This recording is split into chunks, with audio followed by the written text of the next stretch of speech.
Alright.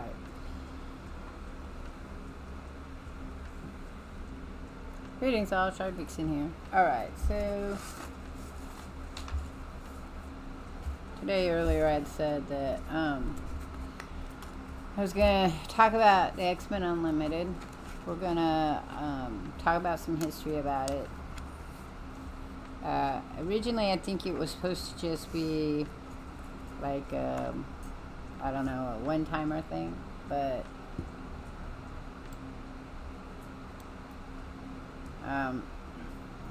it went on to be a whole nother thing, because there was a whole nother thing called X-Men Marvel Unlimited, Marvel something I think, and they would do these one-shot stories that people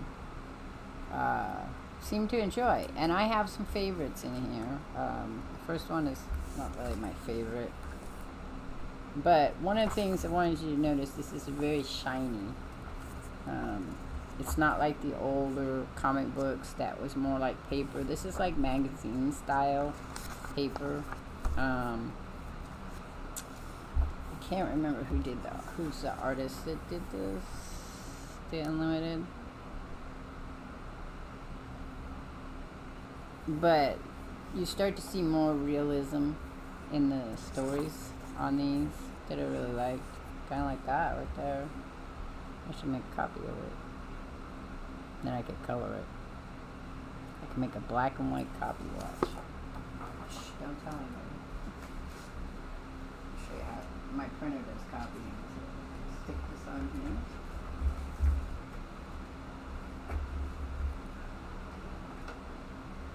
Do a black and white copy of it. Hey Feely boy, thanks for stopping by. We're going to talk about the Unlimited. So, each of the Unlimited is not like they're a story within themselves.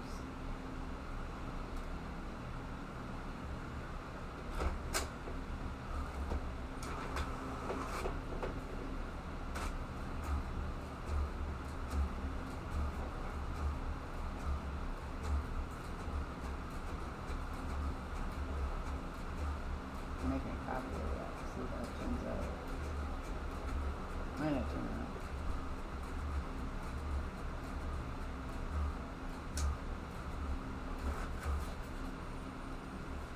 I did. There we go. So, one of the things, my love for comic books was very intense when I was younger. Very, very intense. To the point that when I went into the military, I was in my 20s, I printed out copies of Wolverine comic books to take with me. And they were something that I kind of would read off and on. Anyway, so I'm going to talk about the history first. So,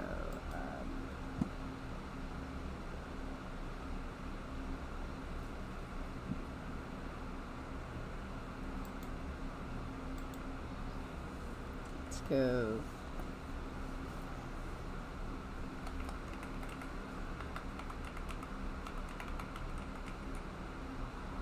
X-Men Unlimited.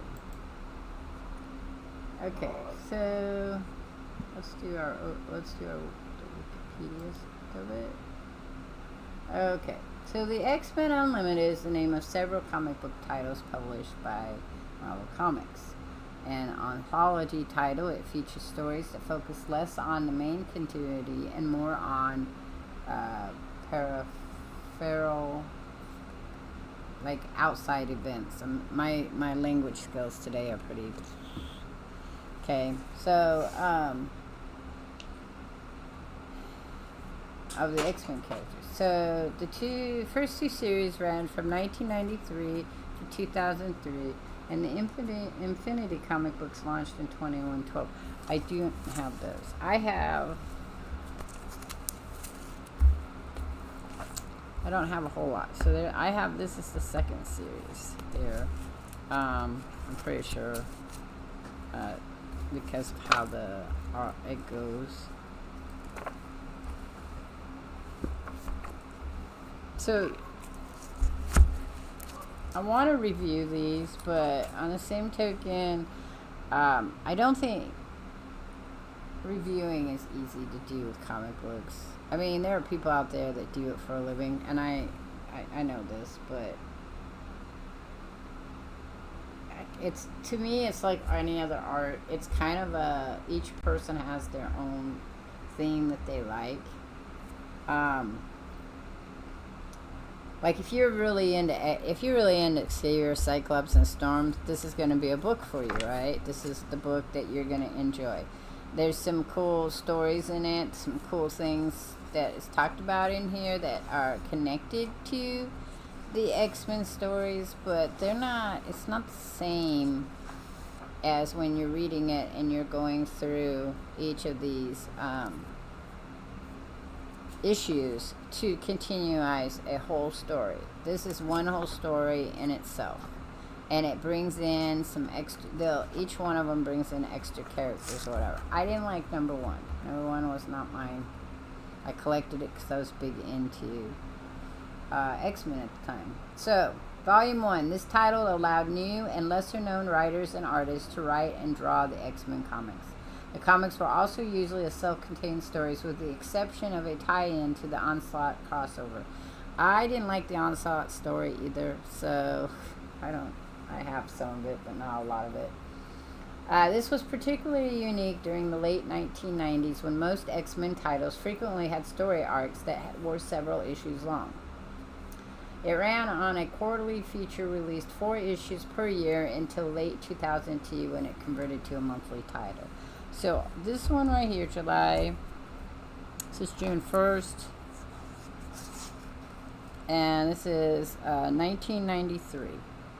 So then we have number 2.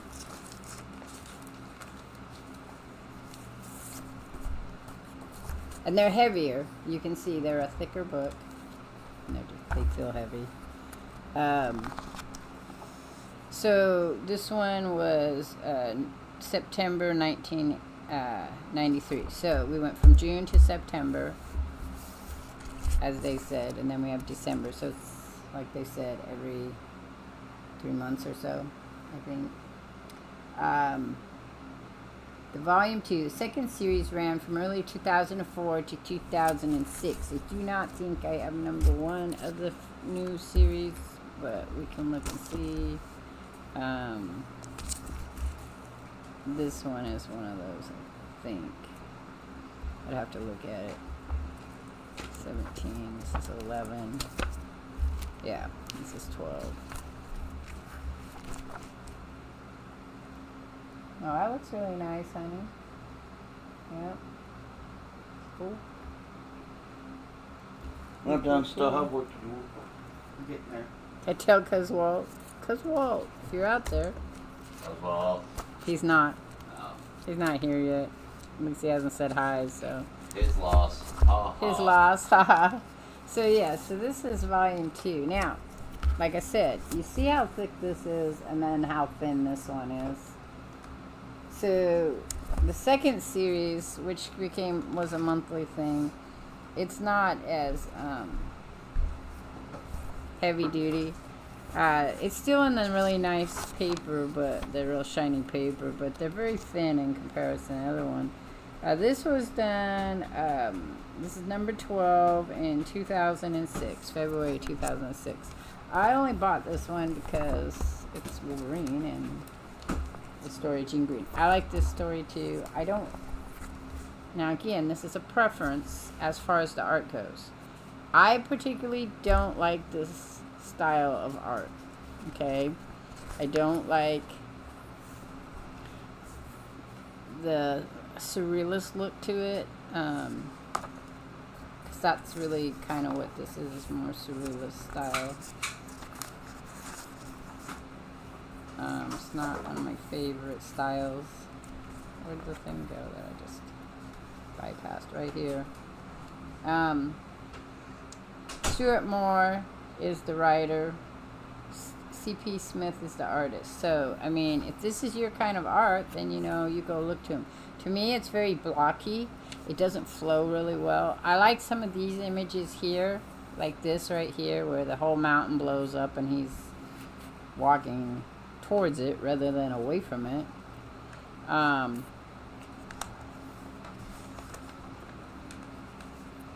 You know, and then he talks about, these are like little short stories. He goes and finds Puck. I didn't like what they did with Puck. I get why they did this with Puck, but it's still not kind of my thing. The original Alpha Flight, Puck was very cool kind of guy. In this one, you know, he says, I have no team, no job, no nothing. People I used to consider my friends won't even acknowledge me. I'm a cliche, a laughing stock, a joke. Because he says to Wolverine, what do you know about it, man? X-Man, you're Wolverine. Everyone worships you. You're hot. Me, I'm nothing. But I thought Puck was an interesting character in the original Alpha Flight. So I didn't find this story something that I was really all that interested in. But again, like I said, there are stories that you like, and then there's stories you don't. And this one was a very short story, the first part. Because he's talking about healing from his own standpoint, and then also healing from a different standpoint, you know, of missing her. So this one's not one of my favorites. It's an okay Wolverine, but it's not.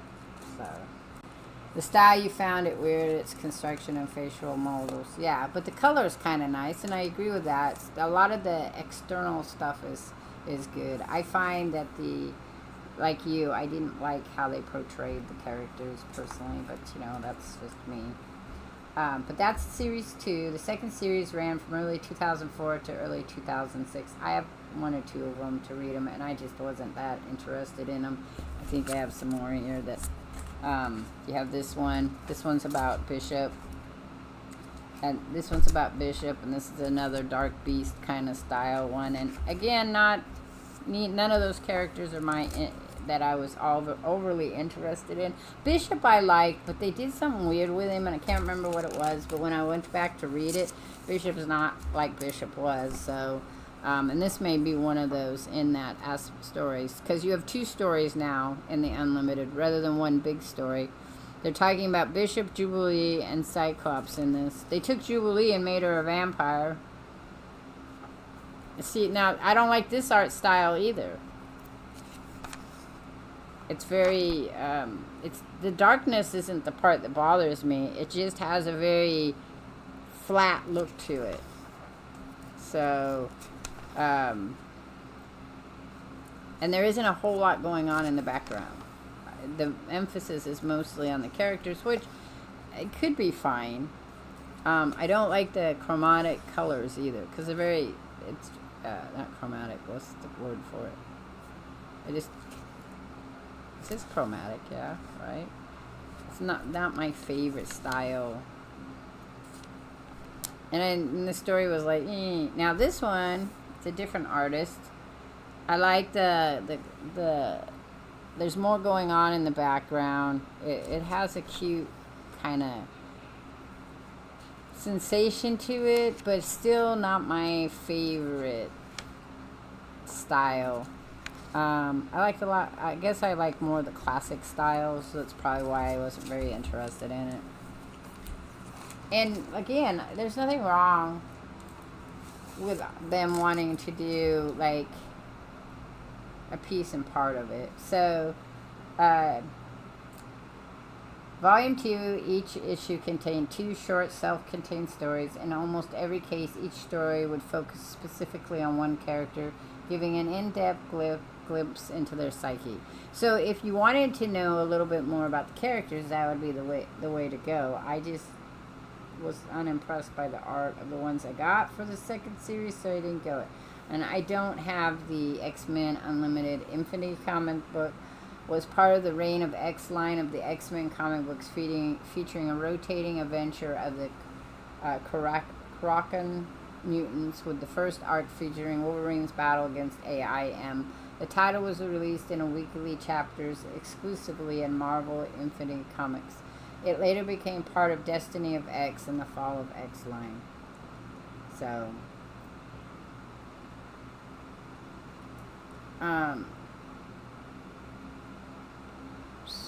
you can buy them in collected issues now. You can buy them like the collected issues. You can get X-Men: The Wedding of Cyclops and Phoenix, X-Men's Fatal Attractions. So X-Men Fatal Attractions includes X-Men Unlimited number 1 and 2, plus Uncanny X-Men 298 to 305, 315 and Annual 15, X-Factor 87 and 92, X-Force 25, X-Men Volume 2 and 2, number 25, Wolverine Volume 2, number 75, and Excalibur 71. So, if you are interested in comic books, okay, Feely Boys or I got comic books, but anybody out there, if you're interested in reading comic books, right, the concept would be is to buy them in collections. So, you could buy Fatal Attractions, which has, the first one has number 1 and then number 2 of Unlimited. You could get X-Men: The Wedding of Cyclops and Phoenix. That has X-Men number 3 plus X-Men Volume 2, number 27 to 30, X-Men Annual 2, Uncanny X-Men 308, 310, Uncanny X-Men Annual number 18, X-Men: The Wedding album, and What If Volume 2, number 60. Now, I wouldn't collect them because I own most of those comic books. You have X-Men Legion Quest. So that's got X-Men 4 through 7 plus X-Men Volume 2, number 38 to 41, X-Men Annual, number 3, Uncanny X-Men, number 318 to 321, X-Factor 107 through 109, and Cable number 20. Again, I own all those comic books. X-Men Road to Onslaught, Volume 1. It's X-Men Unlimited number 8 plus Uncanny X-Men 322 to 326, X-Men Prime, X-Men Volume 2. I have Prime as well. I didn't like the Onslaught storyline, but I'll pull it out. Number 42 to number 45, X-Men Annual 95, of which I have those two. I have most of the comic book series up to the early 2000s, and then I quit collecting comic books because they just, like everything, sometimes things don't go the way, the series don't go the way you want. So if they don't go the right way they want, just, you don't have to read them. You don't have to complain about them. You just leave them behind. X-Men Road to Onslaught number 3. So you had 3, you had 2. You had where they actually did Onslaught, and they have the Marvels, because it's a crossover through, not Marvels, it's a crossover to the Avengers. Then you've got Onslaught Aftermath. You have X-Men Blue, Volume 0, Reunion, X-Men The Hunt for Professor X, X-Men The Magneto War, X-Men vs. Apocalypse, the 12 Omnibus. I'm pretty sure I have most of those, so you could go and do collection editions. So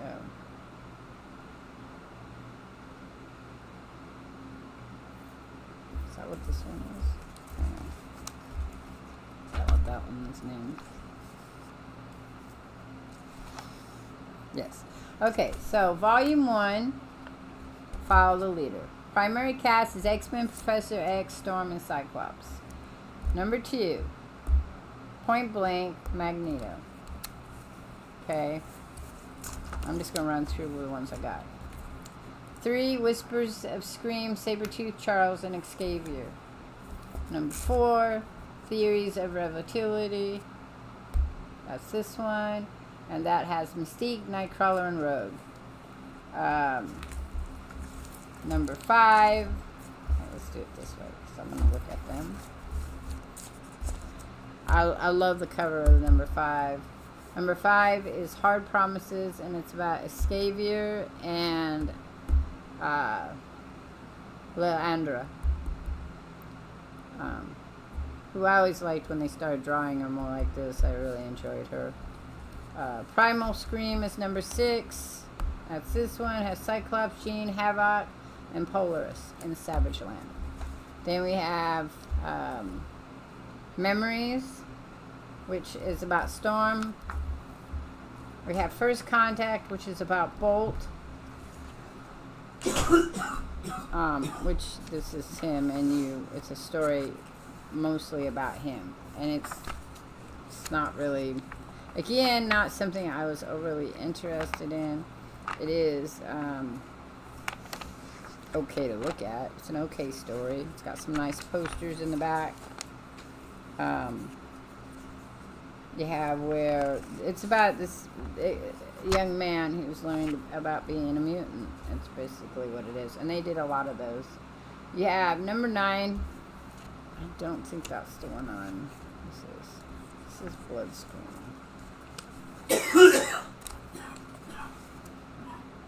This is number 9.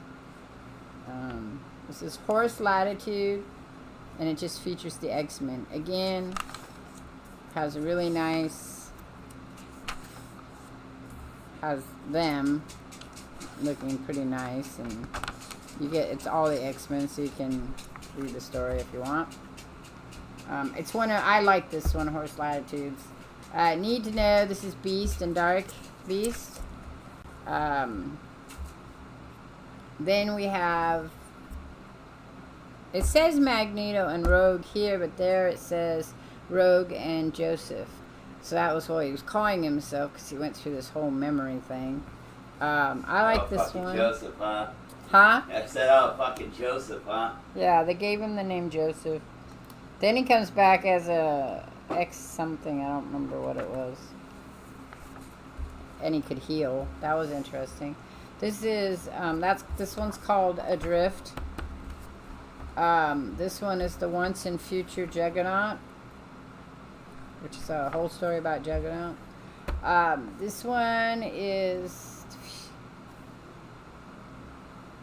I don't have number 13. This is, if I do, it's somewhere else. Number 14, Innocent Lost. I really like this one. Hi, Blaze. You'll keep $75 to yourself. You can get them for back issues of 5. You can. I'm sorry I didn't look on the thing. You'll pay $20 a piece. I'm sorry, my comic books aren't for... Well, down the road I'm going to be giving away comic books, but right now I'm not giving away comic books. Thanks for stopping by, Blaze19. I didn't expect anybody to be here, so I didn't see you guys. There's Cuz Walt. Cuz Walt's in the chat now. Cuz Walt. Roger wants you to know that he is painting my minifigure, and it will be up in the Discord. So please, I'm glad you like comic books. And yes, you could probably buy all of these really cheap. In fact, I can look up the price for you if you're interested in it. This is what I'm doing is reviewing about mine. Can I sub? Who am I subbing? If you want to sub Blaze19, you have to visit a couple of times, and then I usually will go and check you out. Let's see.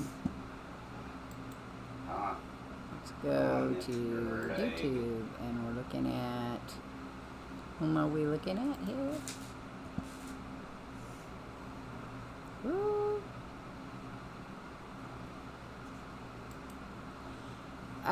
So... Let's see, where are you? I want to check your channel out, please. 19.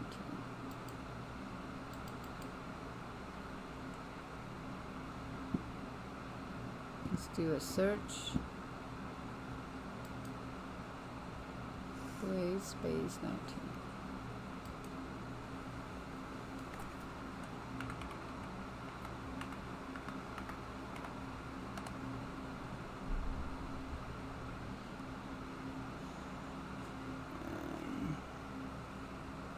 So you play, let's see, what's this one you're playing? Looks like mobile. Are you playing mobile games?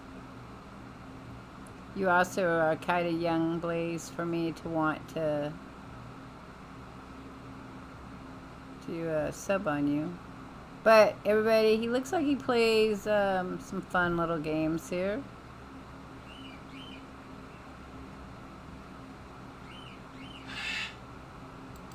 So that's how that works.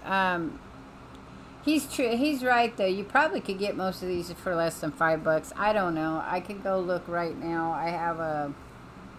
Let's see how much. What's the price on one of these? So you guys are curious, like this one here. This one might be worth more now because of the Fantastic Four story.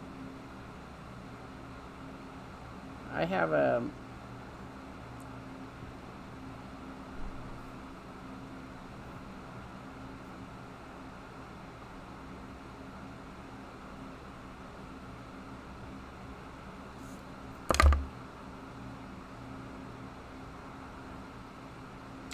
my thing hates my glasses. Alright, hang on. We're going to take a picture of it. I just haven't gotten all my...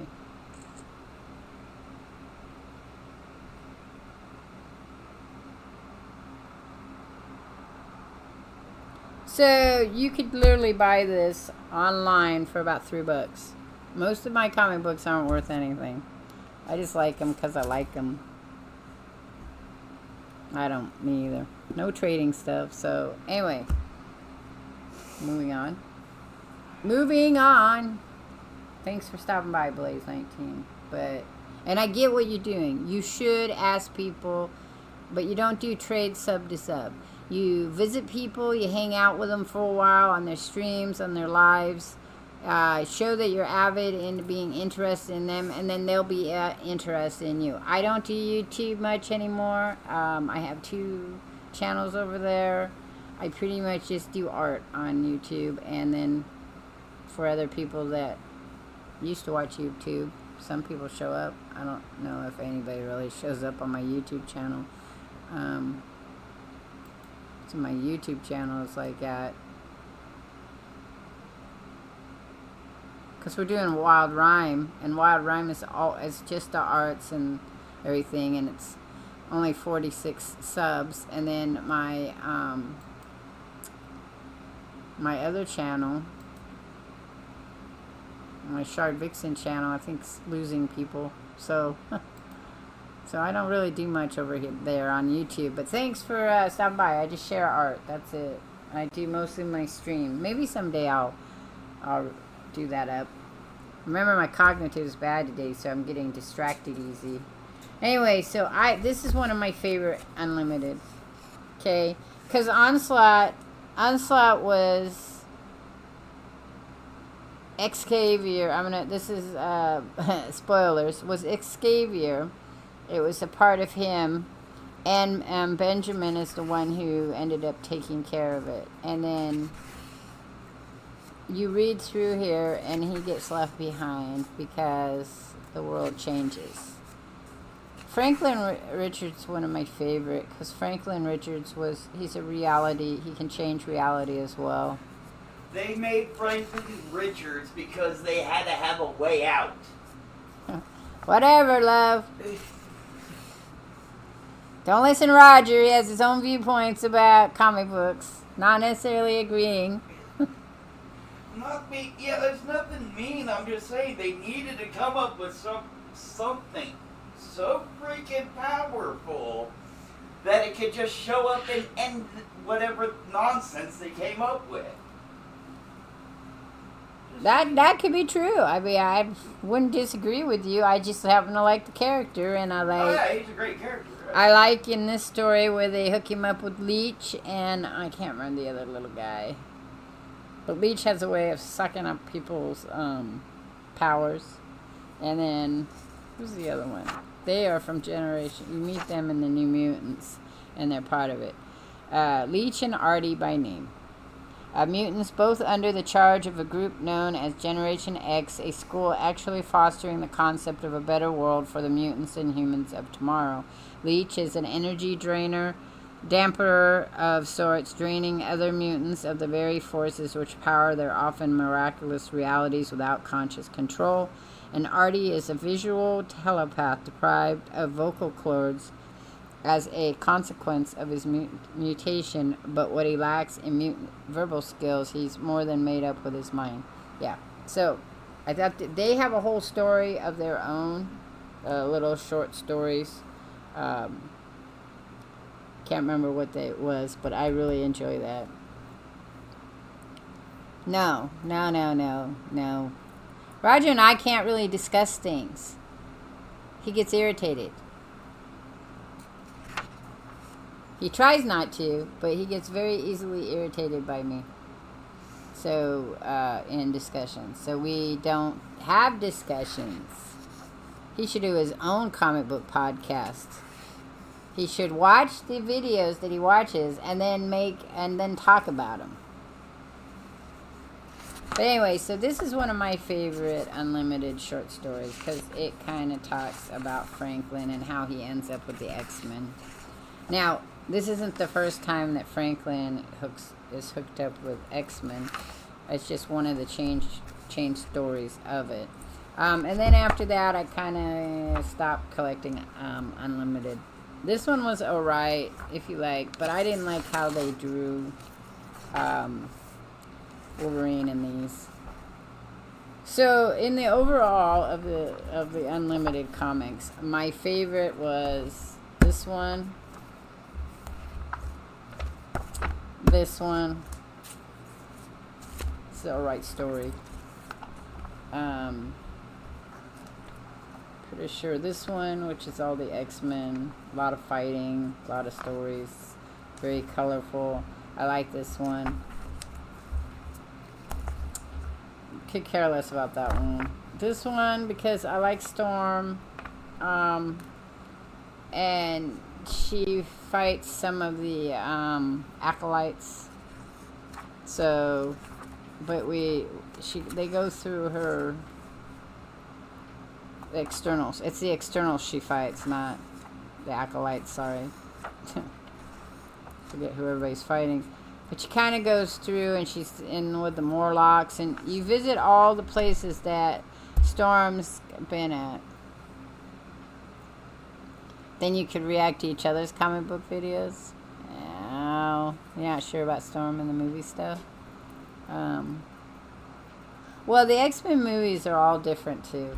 It's like, this one is, I don't like Jean Grey and Cyclops. They're not my favorite characters. As I said, this one's kind of nice. It has a lot of the X-Men. And I kind of really enjoyed the Skull and Jubilee interactions. That one's kind of fun. This one I'm pretty sure I like.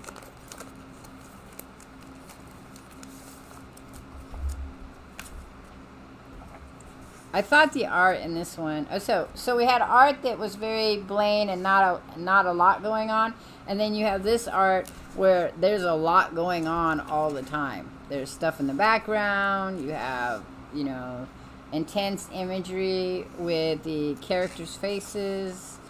A lot of, just lots and lots of things going on. This is a very busy comic book for me. But I like the story. And I like the characters that are in it. I like Nightcrawler. I like Mystic. I like Rogue.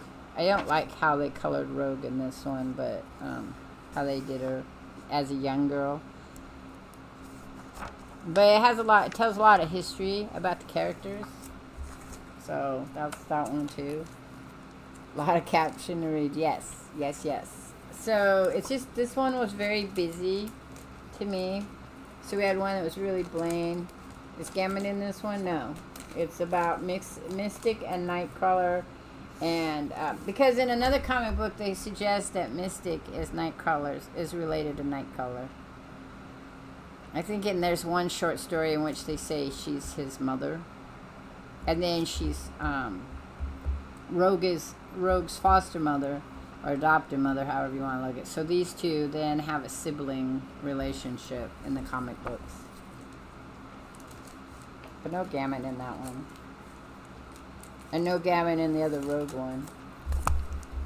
And then, Among Us, a Sabretooth. This one is a setup for when they again, not much going on in the background. Very bold colors. But this is where, if I remember right, this is where they decide to bring Sabretooth into the X-Men and try to teach him to be a kinder soul. Because this is his background story, and Xavier tries to find out what's going on inside him that makes him react the way he acts.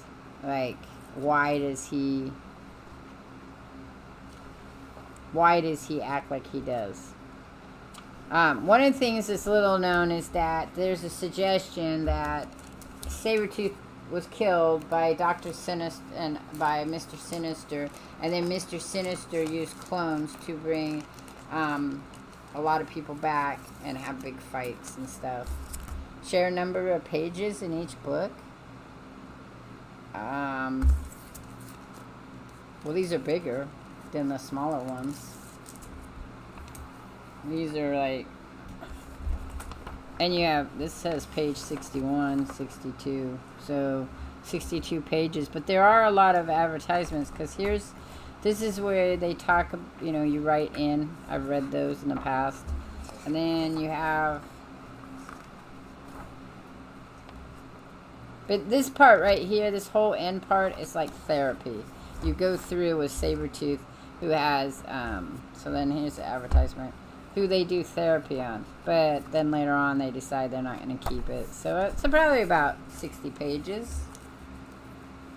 So about 60 pages for it.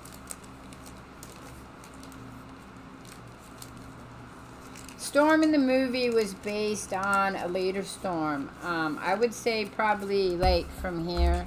I think that this storm right here that you see in this one, I think this is the storm that they based the first they based Halle Berry's character on. Not necessarily from this comic book, but just from this time era, from the 1990s, like Feely Boy said. Well, yeah, I was showing that you saw how thick these are. Look how thick these are in comparison to these ones down here when they start doing the smaller versions. There's the smaller, this one here. See? And these have a lot of advertisements. But these were more expensive comic books. When they came out, they were about $4 a pop. So, and comic books at that time were like $1.95, $1.25, $1.50. So, these were heavy. They were considered like a magazine. They were probably, I would say, even though they were graphic novels of that time, they were probably the predecessor of the idea of the graphic novels, of putting comic books together and making graphic novels. I'm going to share some of my graphic novels. I just happened to come across this one first and thought, oh, we'll talk about Unlimited. And like I said, they're individual stories. There's a whole bunch of them I don't have. If you're interested in Gamut, number 18 is Gamut. Once an X-Men. I'm pretty sure I have it someplace. Morrow's a favorite character of mine. They have her in there too. Unforgiven is Excalibur, Nightcrawler, and Day Tripper. You can go check those out. I mean, Where the Wild Things Are is number 20, is Generation X. I might have more Unlimited hiding someplace, which probably is true, because I just don't.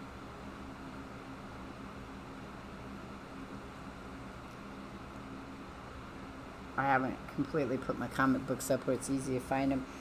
My thing is that comic books now are, I don't buy them. Sometimes I will go, I'm doing manga right now, but sometimes I will go to Barnes and Nobles. I'll sit down, pick out a graphic novel, and read them. I haven't noticed the last 2 times I went, they had a whole lot of anything I would be interested in story-wise. Because even when you reboot a character, so let's say you reboot a character, they have Wolverine, they had Sabretooth, then they reboot Wolverine, they gave him his son, who was a different side of Wolverine. They gave him a daughter in an alternative reality. They gave you X-23. I like X-23. I thought she'd be a fun character for them to keep doing something with. I like Razor. I have, Out of all Wolverine's kids, I like Razor. You like Razor. He likes Razor.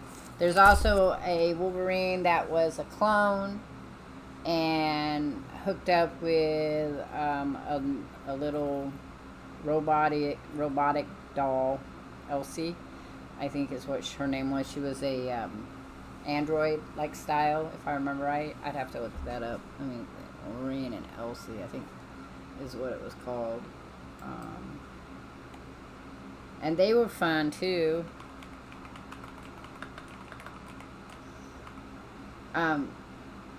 She was more intelligent, and it was a more primal Wolverine. So yeah, so it's Wolverine and the android pair Albert and LCD have a unique and complex relationship where they started as enemies but become allies. Albert LCD, a robot disguised as a child, gains sentience and decides to protect Wolverine instead of killing him. The villain Donald Pierce built them to destroy Wolverine, but their program intelligence leads them to abandon the mission and become protectors of humanity, even eventually teaming up with Wolverine himself. But Albert is a Wolverine robot. So those ones are fun if you're... That's an interesting little story and character that you come up with. Donald Pierce is a part of the Hellfire Club, and he's constantly trying to kill off the X-Men. So that's a story that you could go to. There's a Wolverine Planet in which they show you all the iterations of Wolverine that possibly could have been written and could be. And so when you think about that, after a while, one of the books I want to share with you is I have a Wolverine book that shows you all the characters, like that X-Men book, but shows you all the Wolverines. I have a Judge Dredd. I also have Martial Law. I do not collect Ghost Rider comics. The only time I have Ghost Riders is in Marvel Comics Presents, which are short little stories. I'll be pulling those out and showing them to you. And then whenever there's a crossover, so you'll have a story where, like I have right now on my t-shirt, which is Captain America, Wolverine, and Black Widow. And so that came out in Avengers, and I bought it because I like Wolverine, I like Black Widow, and it's what they call a one-shot story. Anything that's connected to Wolverine, I would buy.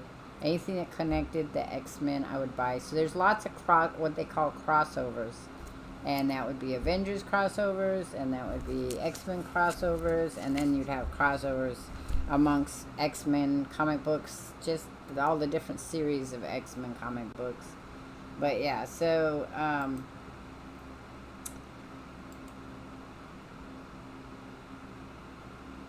Albert's powers, because he's like a Wolverine, they're based around Wolverine's powers, and then LCD, she's just really smart, and I really liked her, but that story series just kind of fell off the wayside and never really went through any deeper than where they were at. It just kind of, fiddled out like most of theirs do. There's a lot of short stories in the comic books that just kind of disappear. Like you never see the end of the story. They just like float away.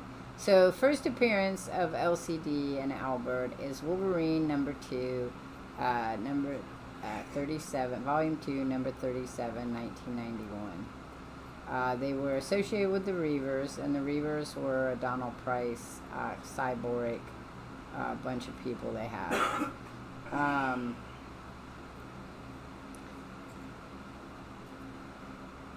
But they just kind of, once they made it so that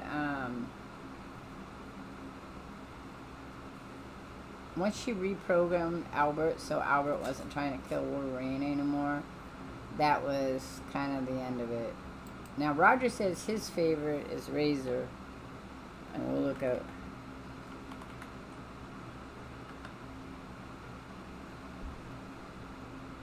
that up, see if I remember which one that is. Okay, so Razor is a sentient Dark Hawk android. That's what it says. I don't know if that's the one he's talking about.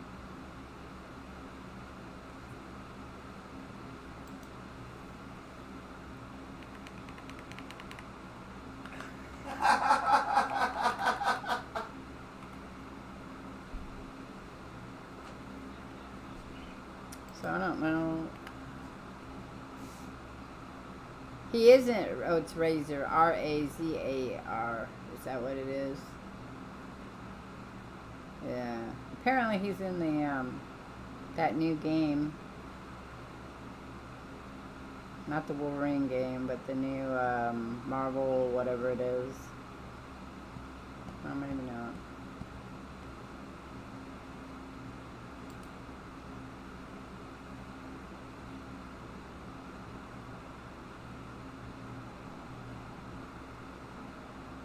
Yeah, I don't know what he's talking about. Alter Ego is James Howlett, yeah.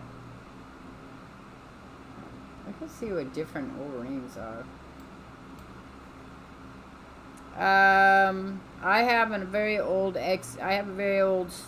Spider-Man Punisher, and I've had again Punishers.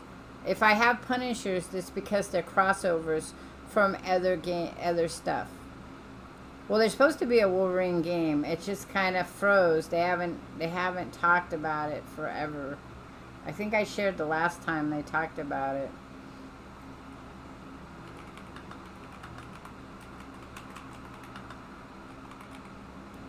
No, it seems somebody else asked about that. Different.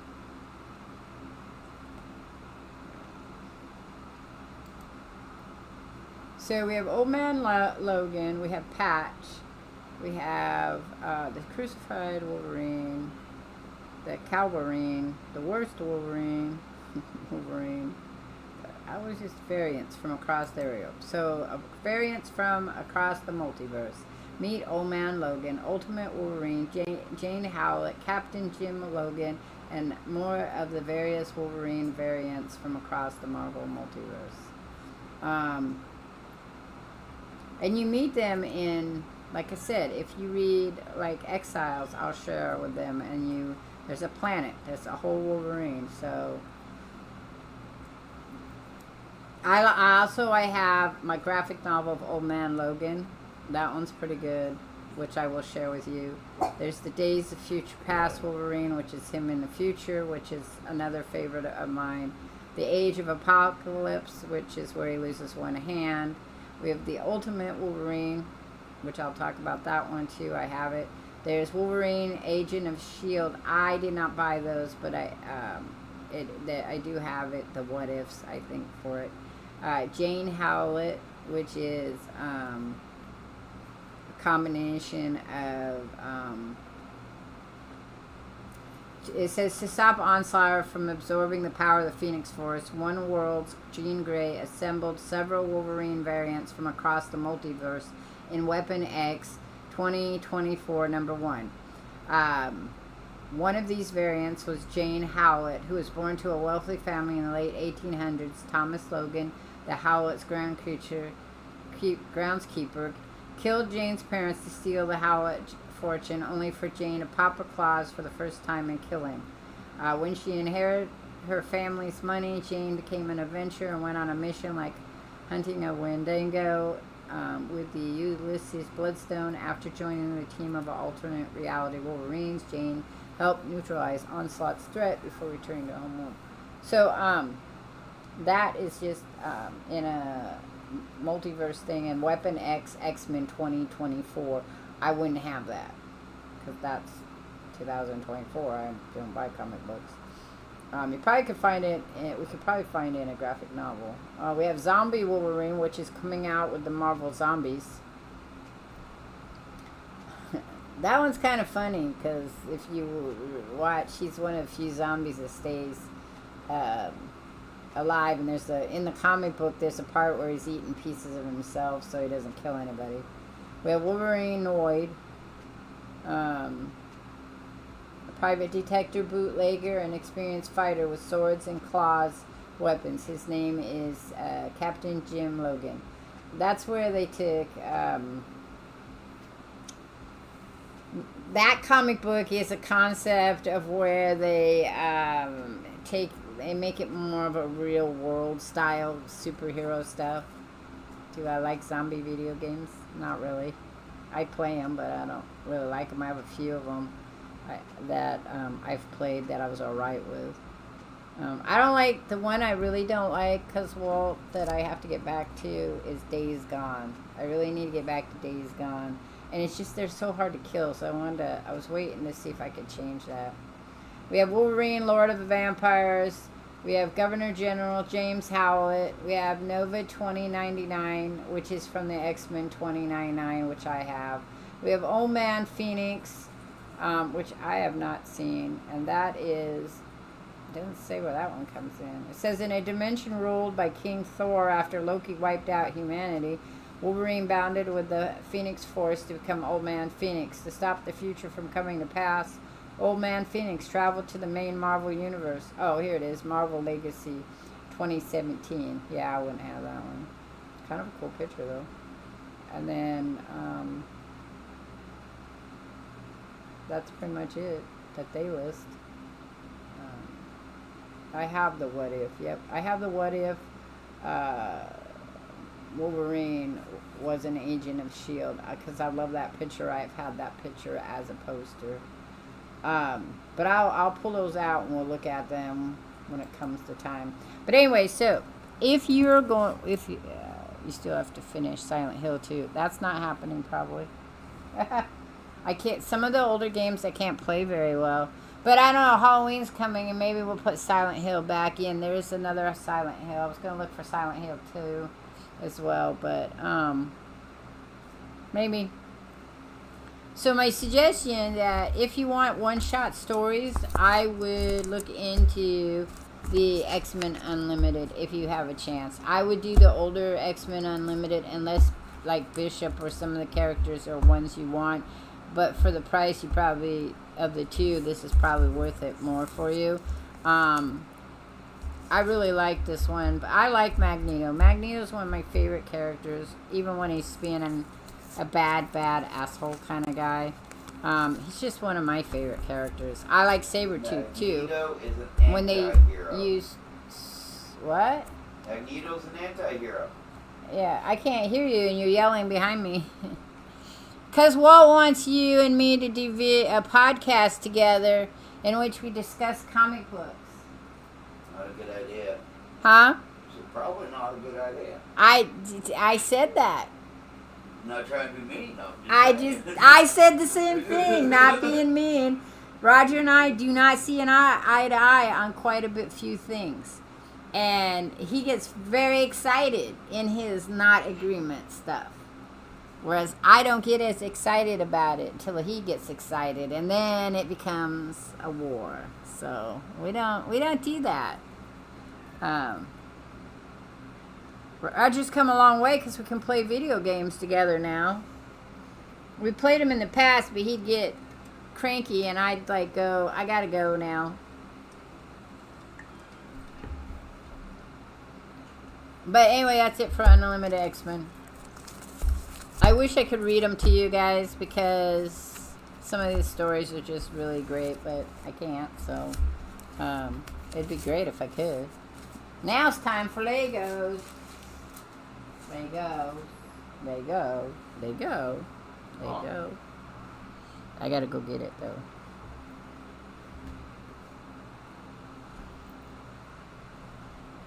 It's taken us 2 years to realize there's just some things we shouldn't talk about. There's just a lot of things we shouldn't talk about, but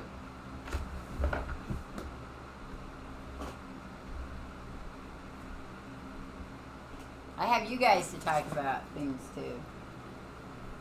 You guys aren't going to get grumpy with me. Alright, so there we go. Silent Hill. I will see about Silent Hill. I don't know if it's still in the I don't own Silent Hill. I was in the PlayStation library, so I'll see if that's still up, because I don't know if it is or isn't. Alright, so let's do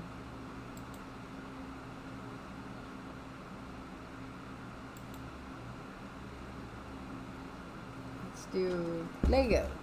Okay, so we're doing Lego. We're building a ship. We're on number 2. What we're doing is number 2. I gotta fix my hair. You've seen the new Deadpool and Wolverine? That one was pretty good. Oh, Deadpool's What If, yeah. I have quite a few. I have What If, a good run of What If, so I will try to pull that one out soon and share it with you guys, because that one's kind of cool. Alright, excellent. I'm going to put the Swordsman together. I love this paper.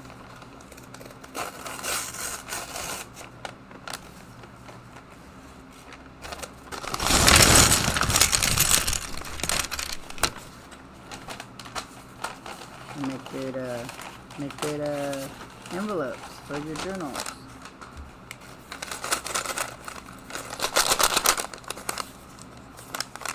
Try cutting them this way, thank you. It's this Lego's for Roger. He bought it, put it together. The housewarming gift is the poster that I'm making that I showed you guys when I painted. Alright, so we gotta find our dude. Here's his, looks like his sword, one of them. Do you guys watch One Piece? Do you guys know anything about One Piece? I know literally nothing about One Piece, so don't ask me. We need to find his hat, his hair. What do you think that goes on? Oh, like that. Really? No, I'm pretty sure it goes like that. Oh, there he is. He's one of my favorite characters, though. I can't say his name, though. Roger! What? What's the green hair guy's name in One Piece? Zoro. Roro?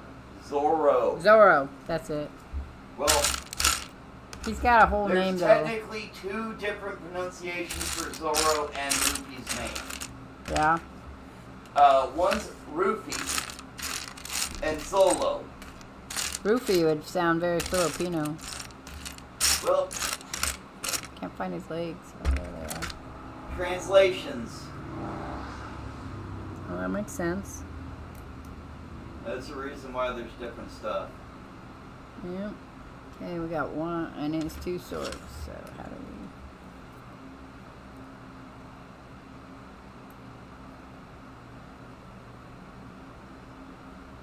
Oh, there's like, yeah, it's quite a. I'm watching them, so. Do you know how many episodes there are? 1,100, and I think they're in the 50s or 60s.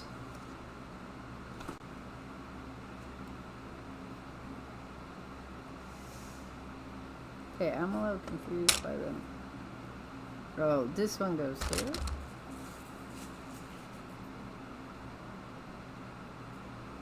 Oh wait, where's this little hat? Okay, wait. Yes, maybe that's not his sword. Oh, no, here's some other swords. Those must go on him.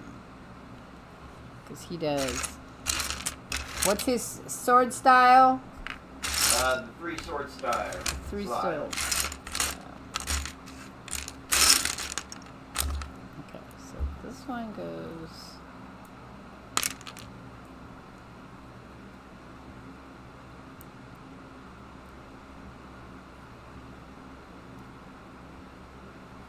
Can't get his sword in his hand, though.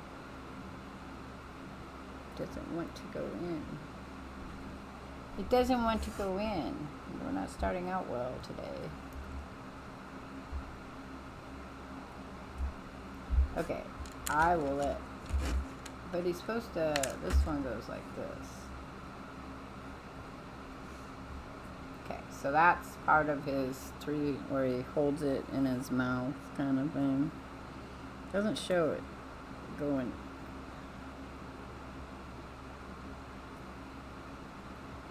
Yeah, it shows it going like that. Okay, there it is. See? I gotta find his hat, though. Oh, there it is. The other favorite character of mine is Chopper. I really like Chopper. Fucking love Chopper. Huh? Fucking love Chopper.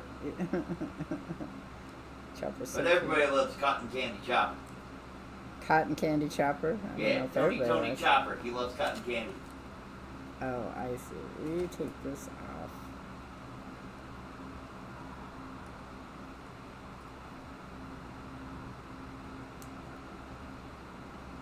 So he either has his green hair on or his green hair off. Oh, yeah, Zorro? Yeah. Yeah, he probably has a bandana. He does have a bandana, but he also has green hair, but they don't both go on his head. Well, no, because he puts a bandana over his hair in the show. That's when he's serious.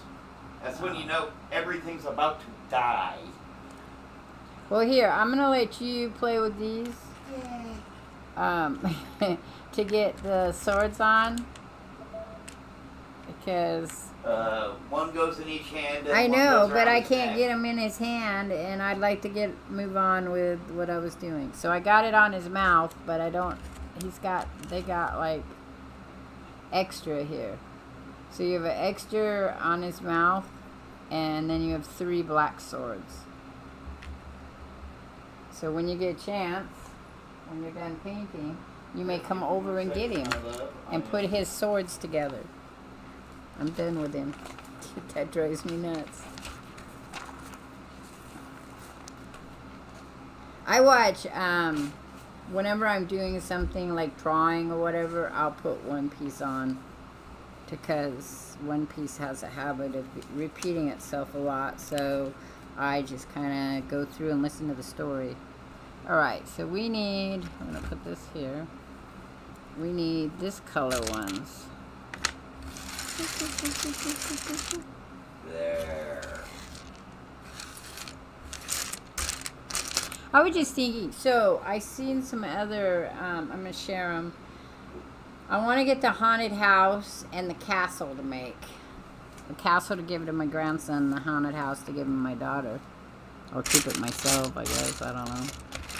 But I want those are the kits I want to save for.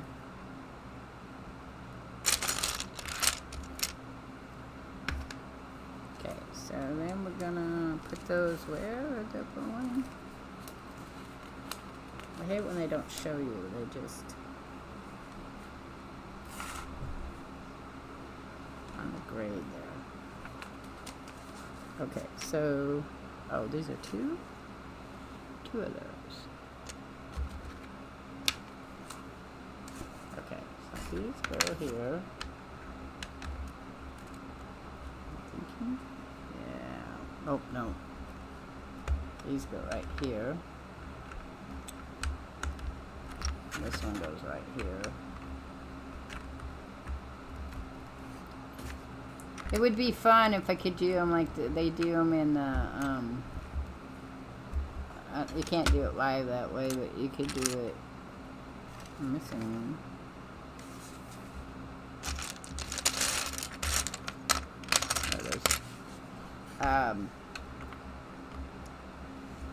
With some of these YouTube channels. Have you watched some of them? They're pretty cool. Okay, so then we need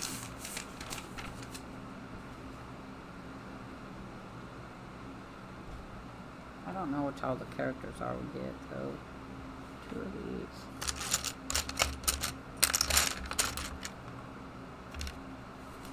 That's a 3. Alright, 2 of those.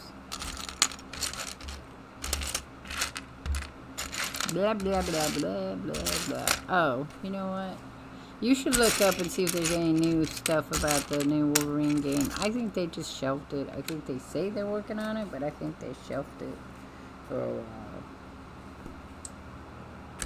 This one?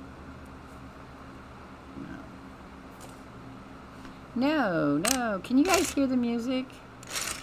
I forgot to ask you if you could hear the music. There's 2 of these. One. I'm gonna buy it maybe in October. I don't have anything except my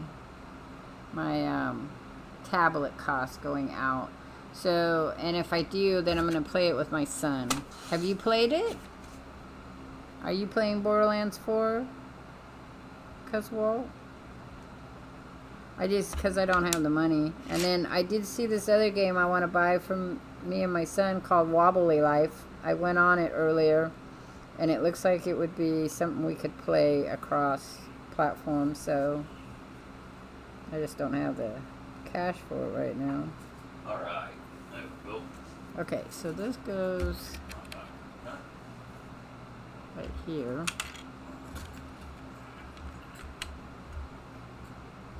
And then this one goes like this.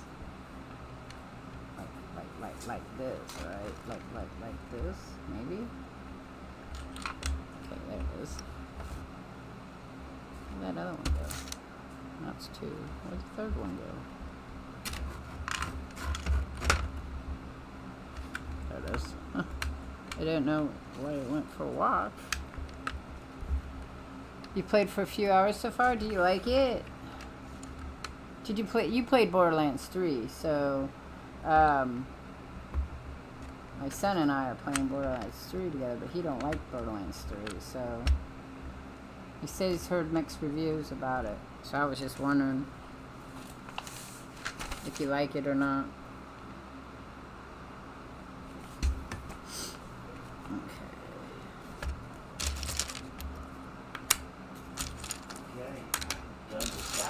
You find somebody to play with, because it's a co-op game, right?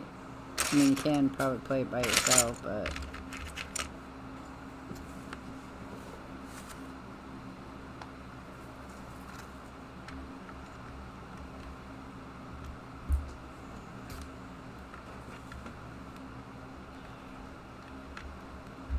you know, I'm telling you, the way they do they do this ship in real life looks a lot bigger inside than this looks like. Let's see where those two went. Where did the... Oh, up here.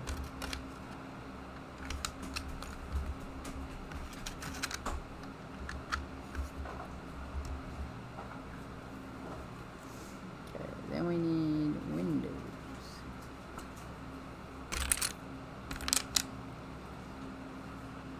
And grills.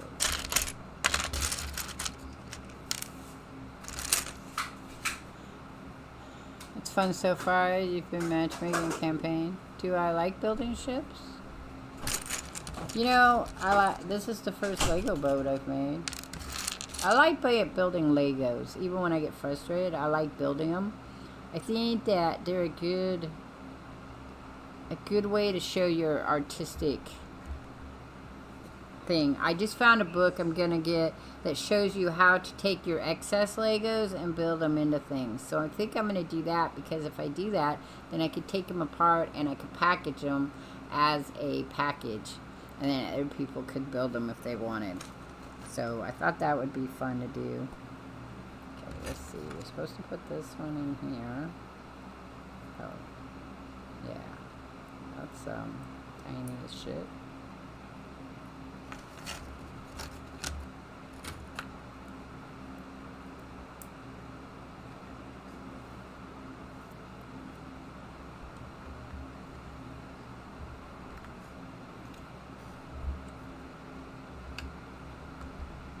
I like building as a Lego, so. Some are easier than others. This one has been going along alright. Every time I've made a mistake, I've had to ask Roger help me, but it's fine. There are other people out there that probably build Legos way better, and it's fine. I just kind of enjoy it.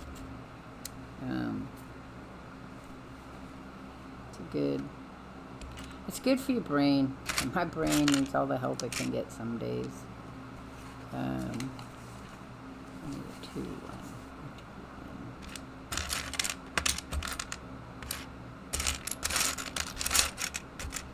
So remember, tomorrow I will stream between 3 and 4 o'clock, depending on what time school gets done.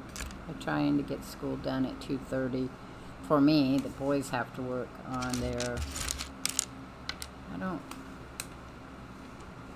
says it's a 2 though. That's not a 2. That's not a 2.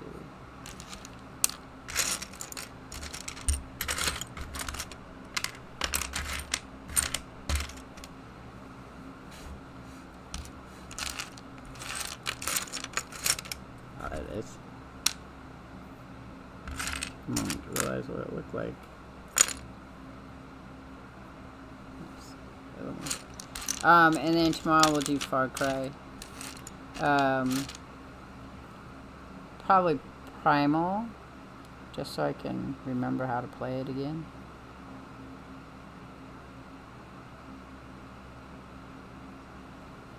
I don't see that other one. The one was hiding from me, so maybe this is hiding too. There it is.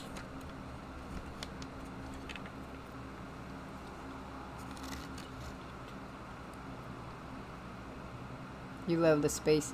I like the space ones too. I've looked at a couple. I want to do a Star Wars one. I think I want to do Ahsoka ship because I like Ahsoka.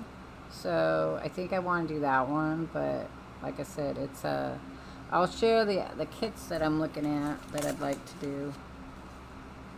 We're going to that Lego convention in November, so hopefully I'll be able to pick up some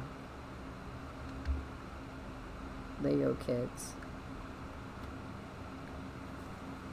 November's kind of close to winter solstice, and we try to do stocking stuff.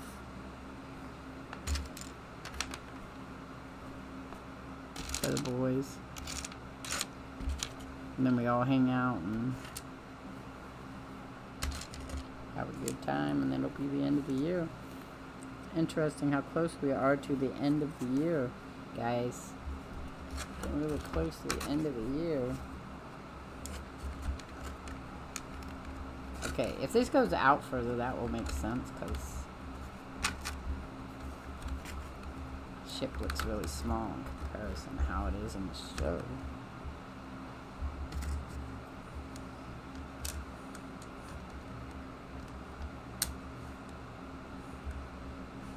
Tomorrow, if my back is bothering me, I probably won't paint as long as I normally do, and I might cut the stream off into two parts. One will be me playing something like maybe Lightyear again, just because I'm interested in exploring right now, and things.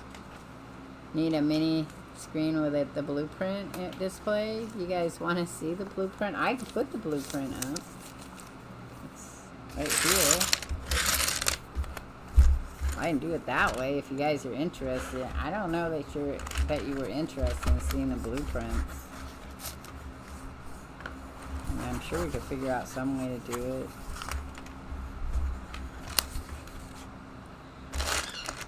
Okay, we need these ones here. I'm gonna run over my Zorro there. Okay, so these two are going. We need these two. And one of the, oh, just one. I need one of these and one of these. So this one's going like that, I think.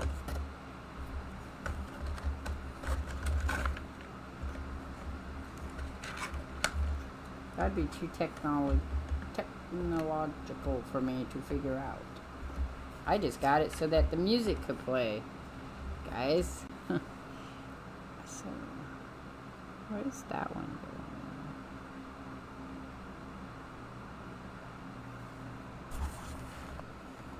This one's going here too?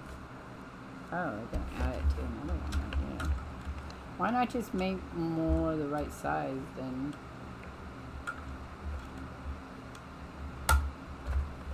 Okay, there we go. I didn't know you guys would be interested in seeing the blueprint. For me, I've made all the ones I got in California. Roger bought this one because he's a One Piece fan. He's the One Piece fan. He's been reading the manga and watching the show since the 90s. He grew up on One Piece. So he bought this one. I bought him one. I bought him another one. I bought this one recently. We're going to do this one. I have that one. And then I have another Lego kit back there. I have a list of ones I want to get. So I'm going to put them in Discord so we know we can be looking at them. In fact, I think I'll look them up right now. Take a little bit of finger break here. So, haunted house. That's not how you spell it.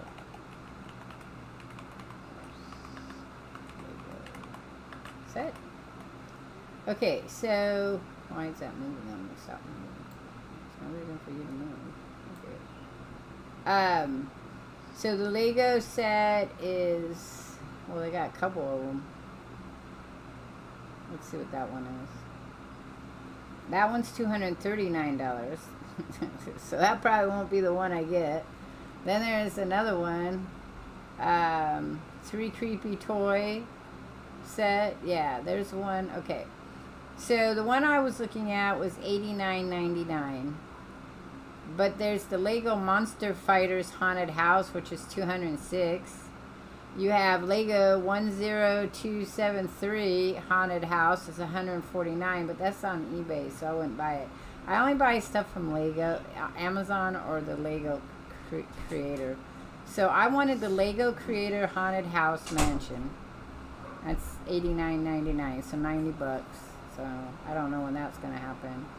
There's this. There's the Disney Haunted Mansion, but that's a small one.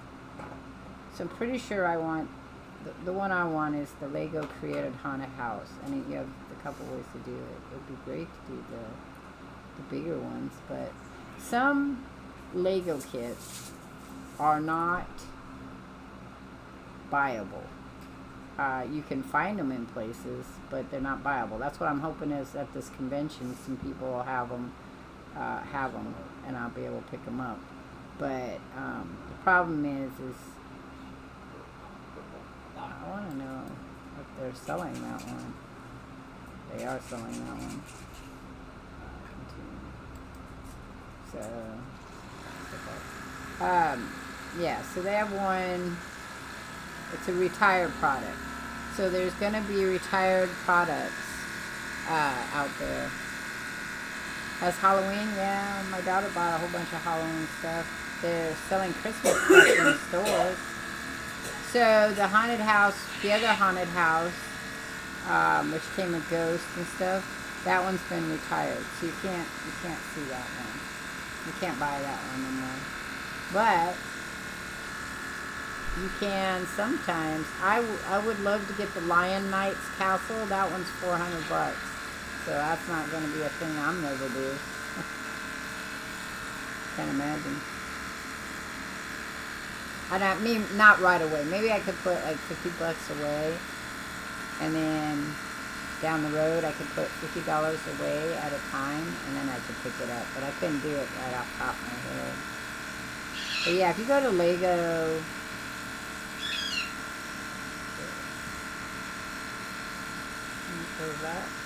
If you go to Lego.com, they have all kinds of stuff there. That's the paint things going on. There's a Pac-Man one that's $270.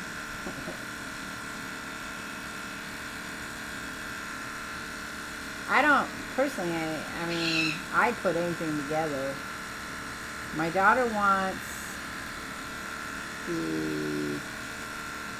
the Bagler, no, she wants the Demon Baglerog Booknik, and that's $130. So I think I'm gonna get it for her maybe for winter solstice Christmas. I don't know, because she'd like the haunted house too. And the castle, you can open it up in the back and play. So that's why I was really interested in like making it. But I found a book, like I said, I found a book that'll show you how to make them. So I'm hoping that shows you how to make a castle. That would be cool. I think that would be like the way to do it. Alright, so we need the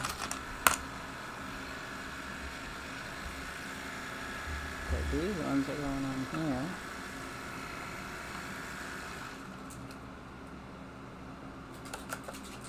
Okay, yeah, see now our ship's getting bigger. That makes more sense. I was like, that's a really small ship, but it's now getting bigger. So, But yeah, since it's just something I do on stream, unless my grandson asks me to help him with one, I mostly just do these on stream. It's just, I thought it would be a fun kind of get together, hang out, chat kind of thing about stuff. Oh, I was gonna look at that other thing real quick here. Alright, hang on. Let's see.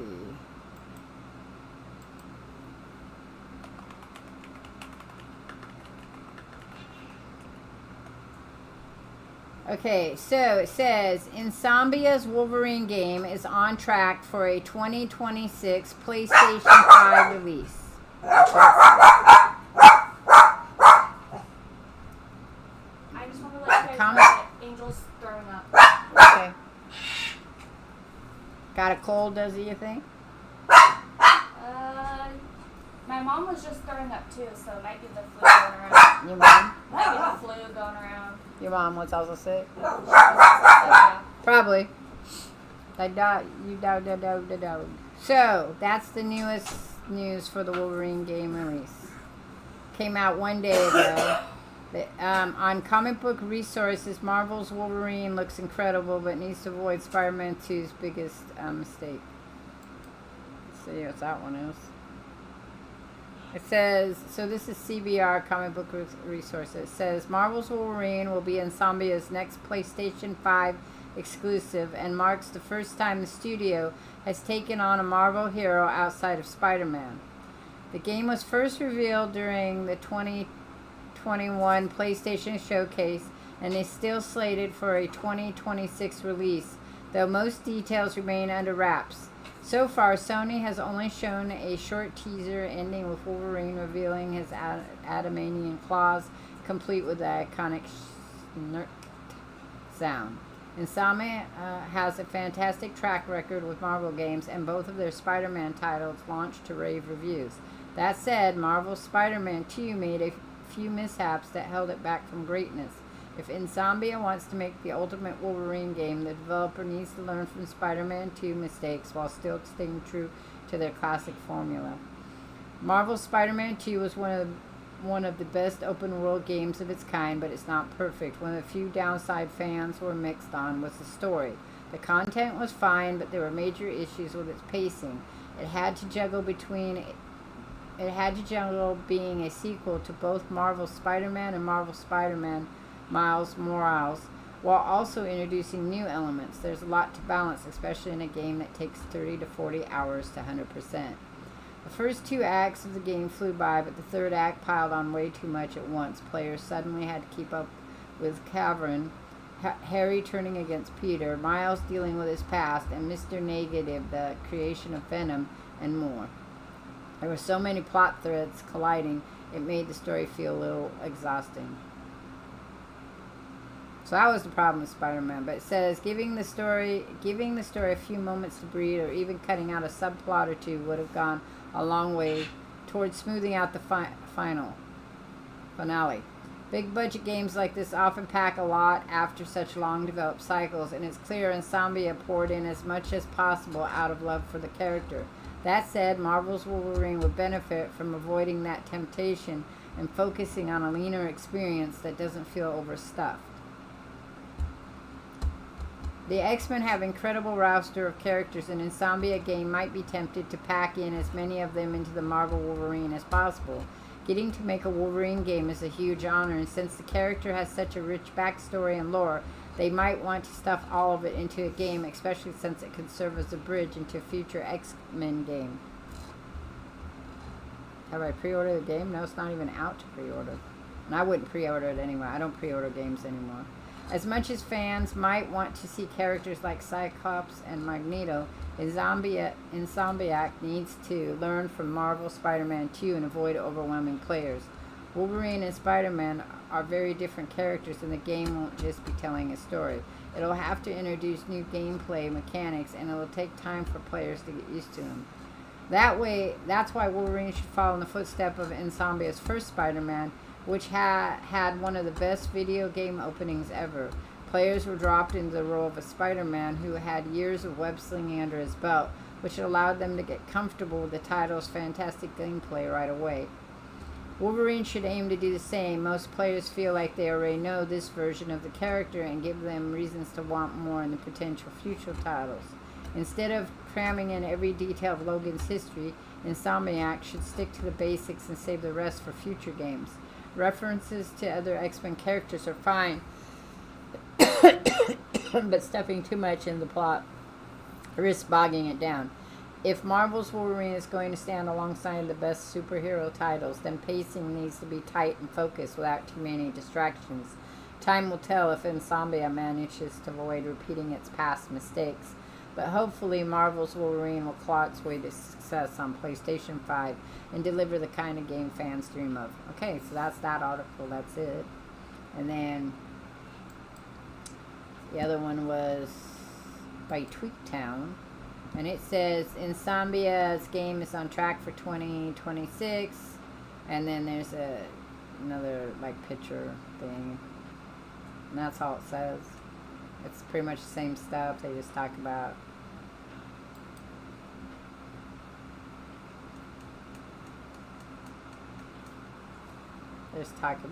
it coming out. According to MP First, the Venom game is a smaller standalone project similar to Marvel's Spider-Man Miles Morales. However, the size and scope of the game could change as the studio is primarily focused on Wolverine. So there's supposed to be a Venom game too. I might play a Venom game. I'm not really interested in Spider-Man, but I might play a Venom game. I don't pre-order games anymore.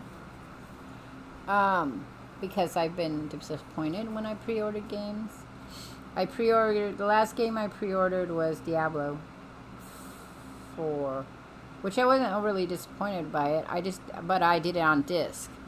Fallout 76 I pre-ordered. I get why they do pre-order. It's just that I feel like if you pre-order a game and it doesn't deliver, it kind of makes you sour towards wanting to pre-buy a game. So now, if it was where my son and I pre-ordered Fallout 76 because he was a big Fallout gamer as well, and he bought all the special stuff for it, and then he played the game for like maybe an hour. I see. I dropped.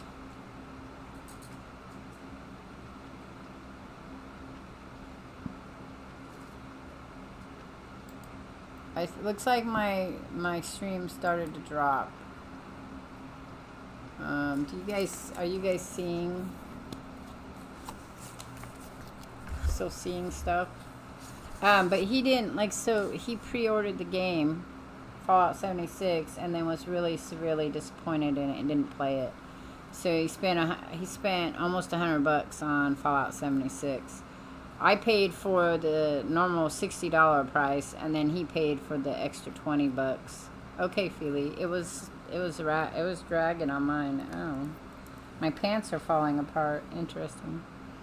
So let's see. We need 2 of the. I need these ones. Where are they? Right here. My neck keeps popping. Not in a good way either. Oh, 4 of these. We need 4 of these.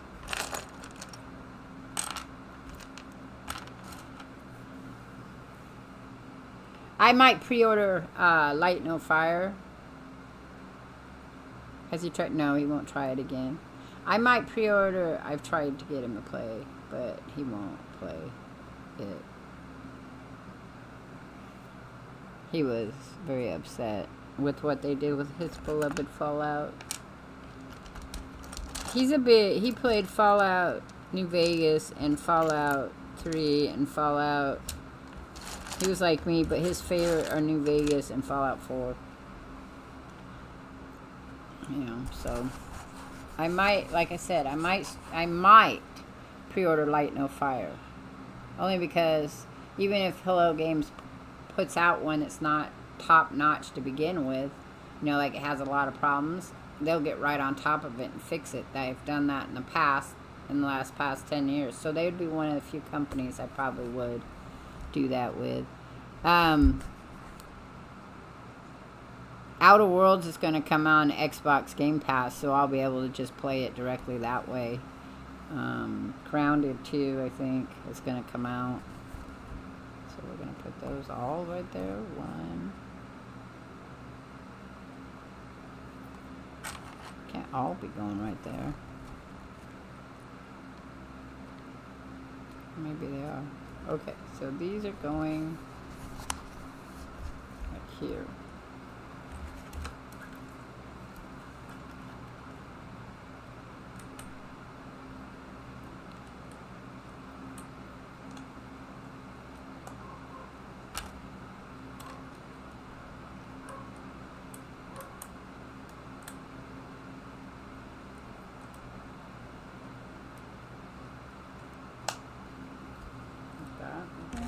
And then the other side too.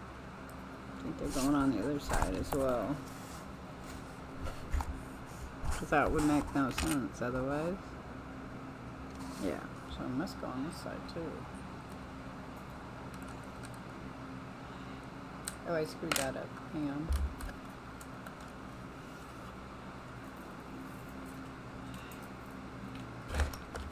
Oh no! I've already screwed something up. I just put it on. That's all. It's just hard to get them off. So.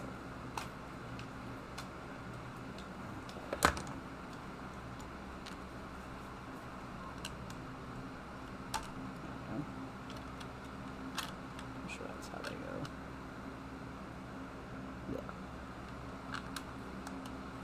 Yeah. Alright.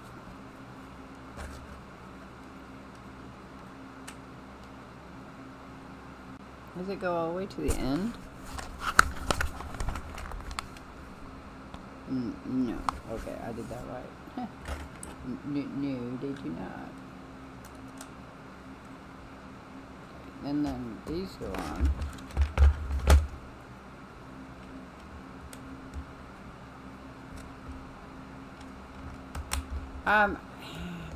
Okay, hang on. My stream is having a hard time on this side, guys. I don't know why it's having a hard time. You guys are saying it's good on your guys' end, and it's just my end that's having a problem. The bit rate, it's saying okay, so it's saying the bit rate's a little low, and I'm getting a lag on my side of it. So I'm just wondering if you guys are getting a lag too. Okay, so I'm just gonna keep going. I'm getting a lag on my side, so that's why I'm asking.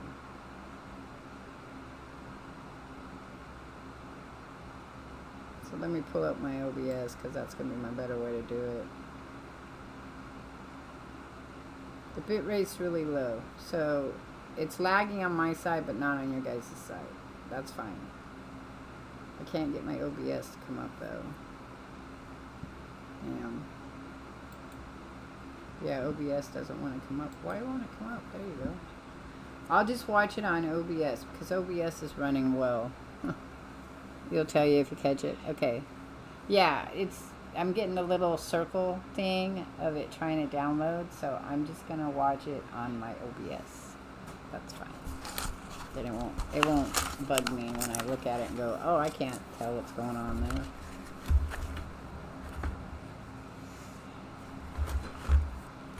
So I need 4 of those guys.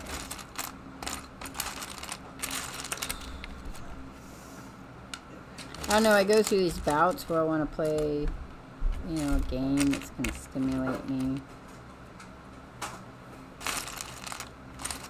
And then I'm just not very good at them, and then I'm like, as soon as I'm done with Fallout 4, I'll play go back to Fallout 76. That's the plan.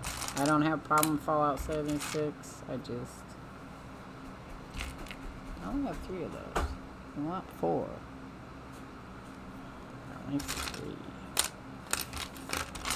There it is. Okay, there's number 4. And then we need 2 more of the... Alright, we're going guys straight here. outside.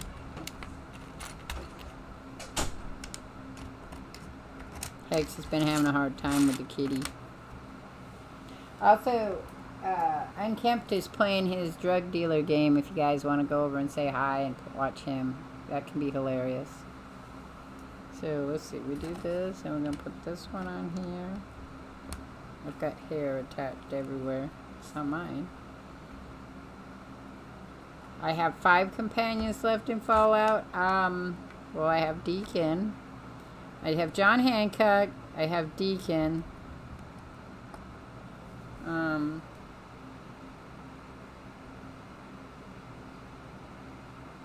think that's it. No, I have the courser-like creature, the Sith creature, to find, and Dance. So I have 4. I think I have 4 characters left. It's not my hair. I got hair attached to stuff that's not mine. I don't know how other people's hair are getting in here, though.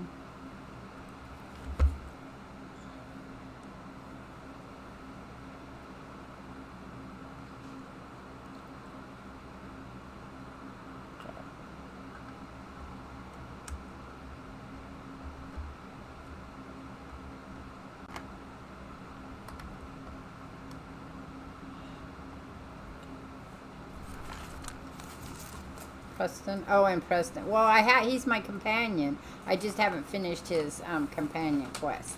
So that would be 5. You are correct. Good job. Good job in remembering, because I don't remember these things. Alright, so we need 2 of the little brown ones. These guys right here. 2 of those. And then we need 2 of the reds. 2 reds. And then 2 of these. And then 4 of these. 2, 4. And then what do I need? 2 of the yellow ones. These ones here. Okay, so then we're going to take the black one, and I'm going to put this on here, and then we're going to put 2 of these facing outward.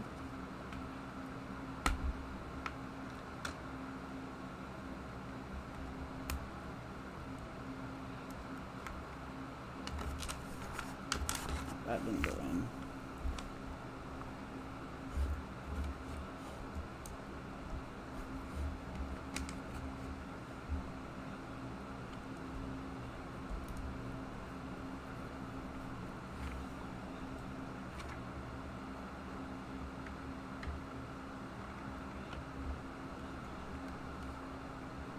Make another one.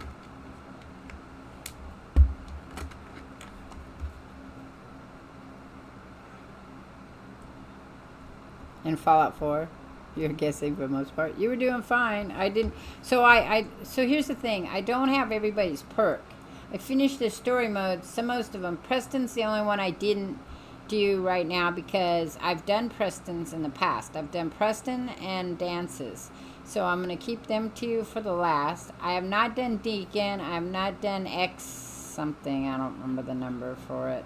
I have not done, we haven't got McCragy's yet finished. I don't have Curry's finished yet.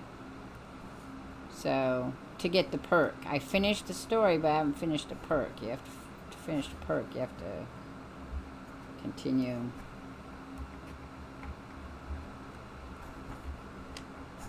Is that right? Yep. So, it's a heavy. Right. These 2 here, I think. Yep, that one. I like doing Legos because they tend to help my brain focus better. And then I feel better afterwards. Okay, what are we doing here? We're doing these at the end. Where did these go? Oh.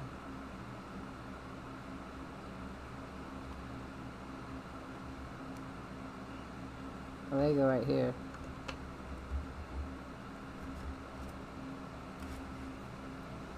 Some days I need something to... This morning I cut up stickers, so that helped. But when I just feel... It's very hard to get motivated. I'm going through pictures right now. So, as I've said in the past, my mother and I are not close. So, she is sick in a neurological way.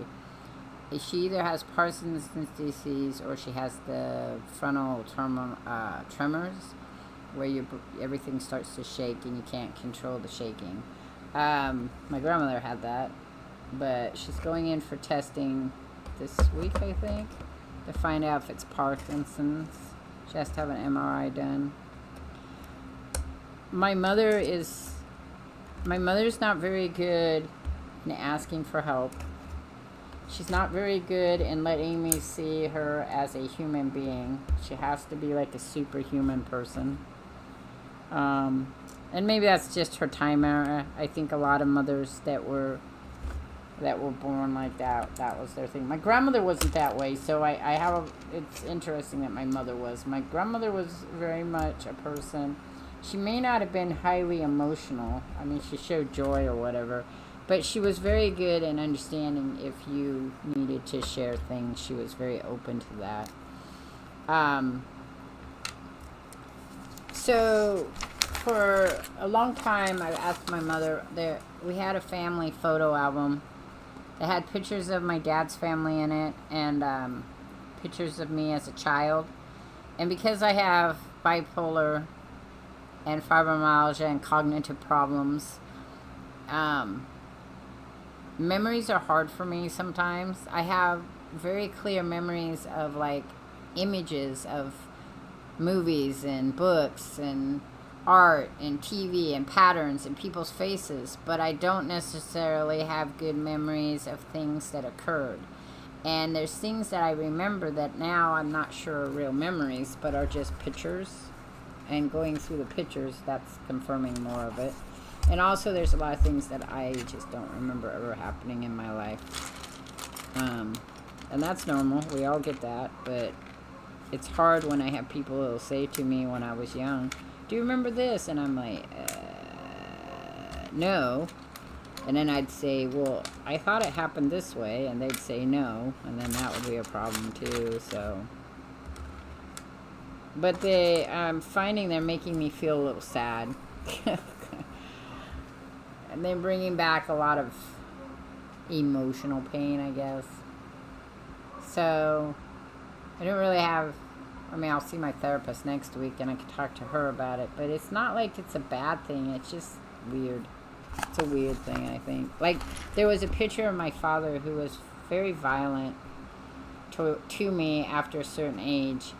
And the picture caught that face that when he was angry I would see a lot, and it made me very sick to my stomach. And I had to put the picture up, and it's just a weird feeling. So I need 2 of these, and I'm not understanding where they're putting this. Oh, I see. So one's going not that one, this one first. And I'm an advocate about talking about mental health. So this makes you uncomfortable, just you have to move on. But yeah, so it was, and I can't talk to my mom about it. Never can I talk to my mom about emotional stuff. She'll make weird comments, and at first she used to deny my mental health problems. And then I'd ask her about something and she'd say, which is typical of people who have problems with acknowledging mental health, it would be all about what a horrible person she was. And that's not really a good thing. You don't immediately jump and say, oh, I must be a bad mom, because it pulls the conversation to your side. Whereas the whole point is supposed to be on the side of whoever's having a conversation with you. So an example would be if my daughter said to me, I'm having a mental health issue and I was really angry when this occurred. Instead of me saying, I'm a terrible mom, I should say, oh, would you like to talk more about it? Like, what were you feeling at that time? Everything gets focused back on the person that's telling you it. You don't pull it to you. It's a normal human trait, though, for us to do that. We feel this need to do that. Now, wait a minute. I did this side, right? So where did that one go? That goes up here. Ow. Every time I turn my shoulders, they pop. And I only know that because, you remember, I was being educated to be a therapist. So I have this unique way of looking into things because I have the education for it. But my mother, knowing that, still proceedingly does not want to have a conversation with me. Memories are trippy, though. My son can't remember past 5 years ago, if that. I'm pretty sure he can remember graduating from high school. He may not want to remember graduating from high school. I don't know. I'll ask him, do you remember when we did this? And he'll go, no. And I'll go, okay. Do you want to know about it? And either he'll say yes or he'll say no. And I'll be like, okay. So I can't always share. I can't really talk to him and share events that we have done together because he doesn't remember them. And I remember how it felt. Where somebody was always like going, but this is what happened, and this is what you did, and this is where we went, and and it just feels so. It's like now where I can't remember things, and somebody will say something, but you said this, and I'll be like, I didn't say that, or I don't remember that conversation, and now that's what I say. I just say, I don't remember us having that conversation. Can you tell me again? At first I used to get very angry about it and feel like, because it makes you feel like you're being trapped. Like that person's trapping you somehow. And they're not. You just feel that way.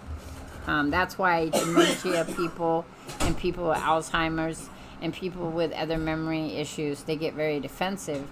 Because not being able to connect to something. Yeah, so, and Roger has a problem with the freeway.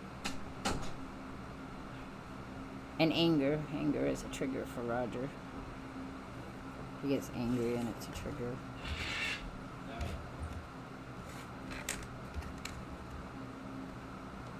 So we all have these things that occur. For me, it's the way people talk to me that might trigger.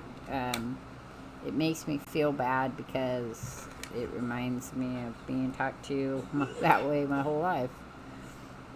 So I have to be really careful of that. But so for my mom, though, she has this hard time with allowing me to try to connect with her on these things. You know, she told me that when time comes, she's going to be put into a home. And I said, okay. I mean, I have told her she can come live with me or to come live closer to me, but she doesn't want to. So I am not going to treat her like she treated her own mother, like she was a child. My grandmother wanted to live in her house that she had been in with my grandfather. And they pretty much told her no. And so my uncles lived there for a long time, but she was allowed to go back. And I think there was a period of time she didn't want to go back. But at some point she wanted to go home. And then they were like, nope, you can live here instead. And I think that made her really sad. She made a new life and dealt with it really well, but I still think it made her really sad that she couldn't. Okay, so this one's gonna go right here.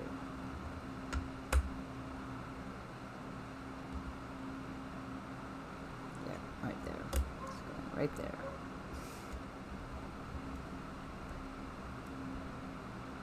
I don't know why this one has a red here and this one doesn't, but okay. So, it's just hard to have conversation. I'm really close to my daughter, and I wish I could be close to my mother, but I'm not. I went down and said I'd spend the day with her and we could do whatever she wanted, and her idea of a fun time was to go to Costco.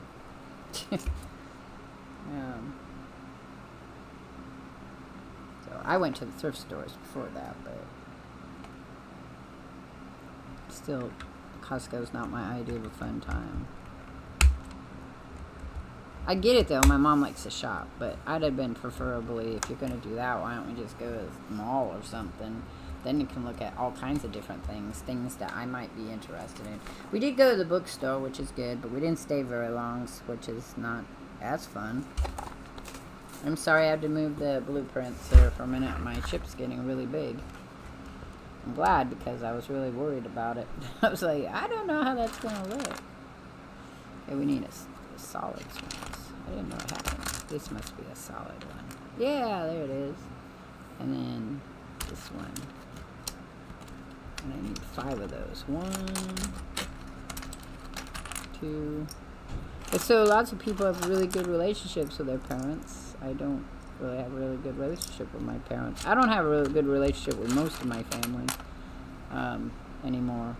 I was raised with a whole bunch of a very extended family, and most of them are gone now, and now they're getting older too. I was just thinking about it. I haven't seen my Aunt Saw. We don't chat at all, and her and I were pretty much raised together. And I like family. That's why I had children, because I enjoyed the idea of family.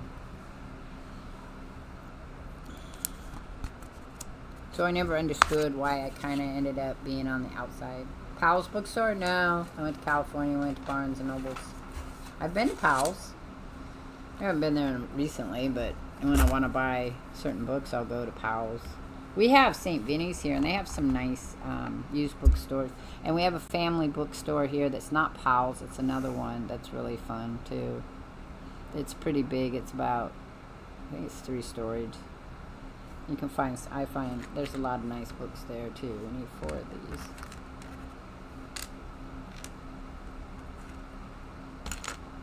And then we went to dinner. But again, I'm not eating a lot, so that's not always a fun thing either. I have learned that it's kind of fun to be creative with going out and finding things to eat. I need how many of those? 8? 8 of them. Okay, hopefully I have 8. There's 3, 4, 5, 6, 7, 8. I'm wondering something here. I messed up. It's a typical thing of mine to mess up. I realize because it's sitting here. So this has to go in here too. Okay, so I think I messed up quite a bit. Let me go back. Stop now. No, okay, I did that one right. And then it shows that one, but I didn't put this one in, which goes right here. Okay.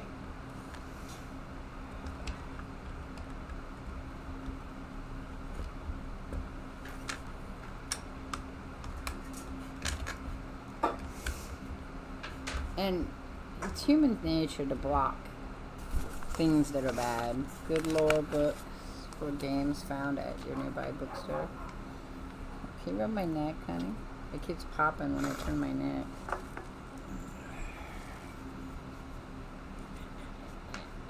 Now you just popped.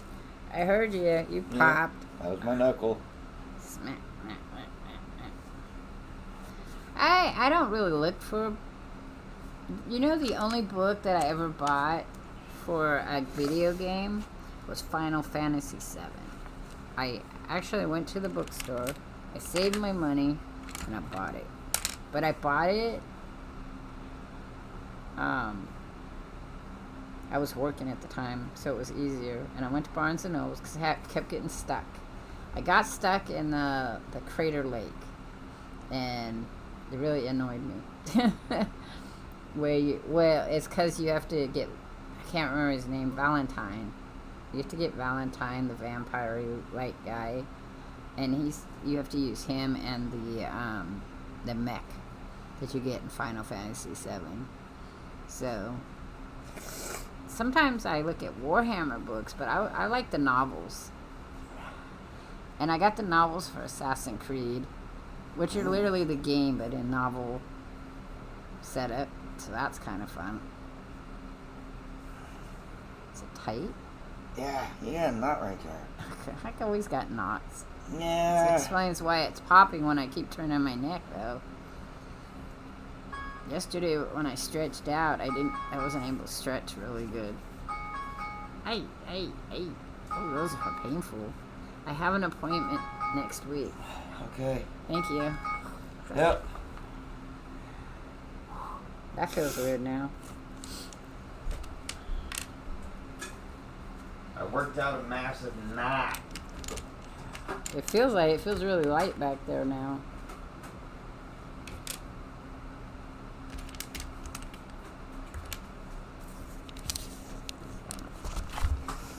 Okay. So we need to make these. I had to move that. I'm sorry, because I have to see how to make them.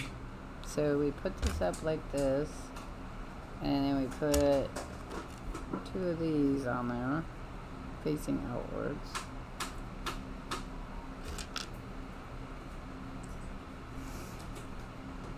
They're kind of like the other one. And then we put this one right here. And then we put that one. Which way does it go? Like this.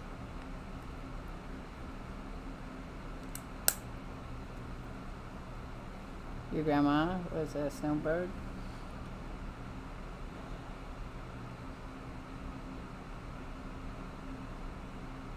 That's cool, casual.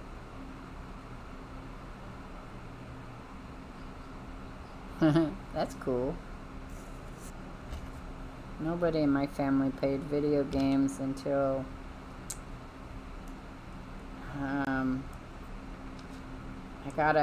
I had my own NES and my own Sega, and when I was living with my grandmother before I had Rachel, I played a lot of on the Nintendo. When my daughter was, like I said, I got my first PlayStation, my first own NES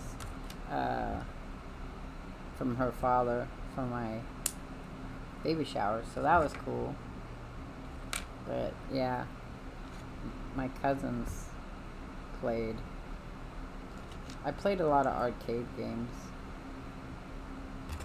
but my parents would never spend money on something like a beginning Commodore, because that's what was out when I was a kid. My sister's mom did. She always liked all the new fancy dance electronic stuff, so she got one. And so I would go over there and we would play Space Invaders and Pong. And there was another one, I can't remember what it was.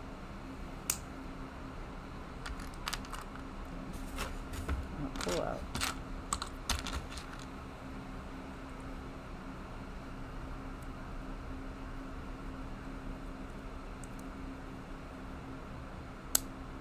It said 4. I got 4. So is it 2 that go across there? It must be. It's showing like 3. Oh, because of those other ones. So this one goes here. And this one goes here. And then these go on this side.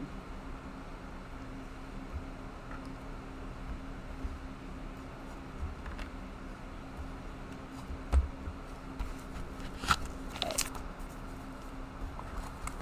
Lots of fish. We're only on number 2 parts. We have 10 envelopes. We're only on number 2 of envelopes, and we have, I think, 8 or 9. I don't remember exactly. 4, 8, there's 9. I think there's 9 bags. So, and we have Fine Luffy. He's part of the crew.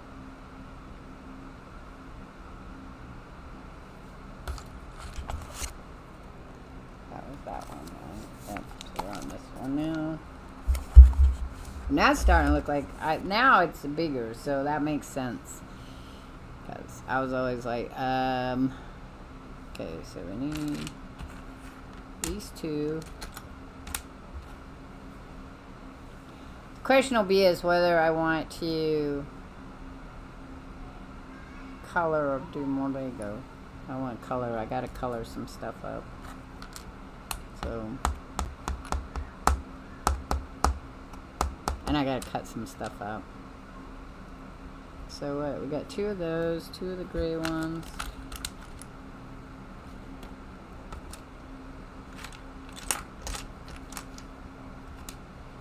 And then two of these. And we're gonna put this one down like that. How's your kiddo liking college? Is it? I don't know when I'm in the gray one.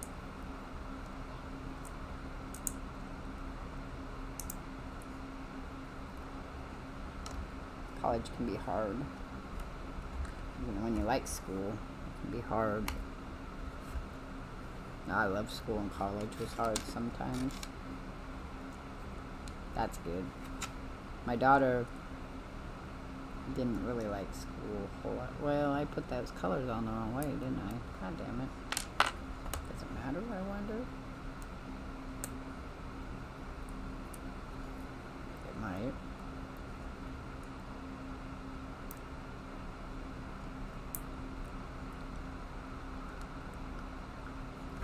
Mother. This one don't want to come apart. I don't know if it matters if the brown's up there or the... I don't think it does, so I'm not going to worry about it. Because I can't get it off, so it's going to be one mismatch. I don't know how precise Roger is about things. If they both look that way, then no one will know, will they? Okay. There we go. Because hopefully I'll remember that I did that, because otherwise I'll be screwed when I go to put something else on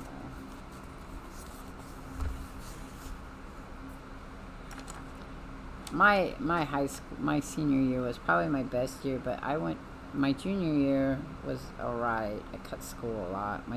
In between my sophomore and junior year, I cut school an awful lot. So...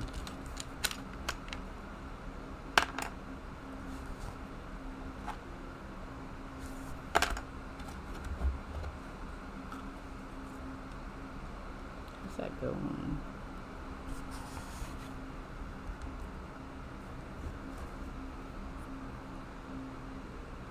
Something like this. Okay, and then this one. I don't know which one's the right one. This way, I guess.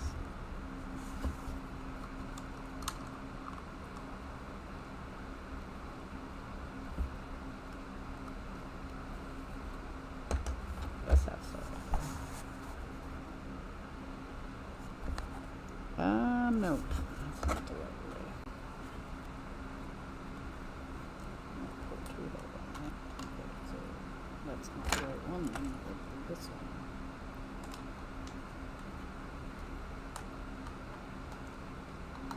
Oh, you bastards.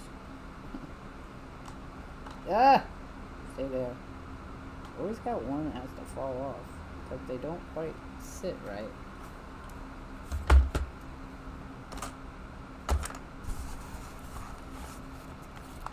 We gotta do the other side.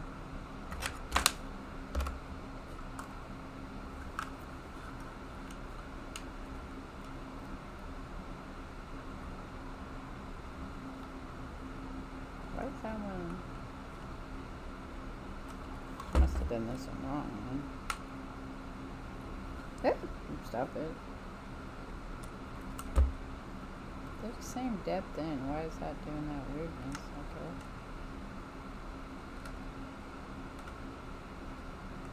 Why is this not doing that? Oh, I fell. First one that dropped tonight. I can find it though. Haha. I found it. 100 pieces per bag. I don't know. The total count of this is 900 and something. So, I don't know. That's on the right.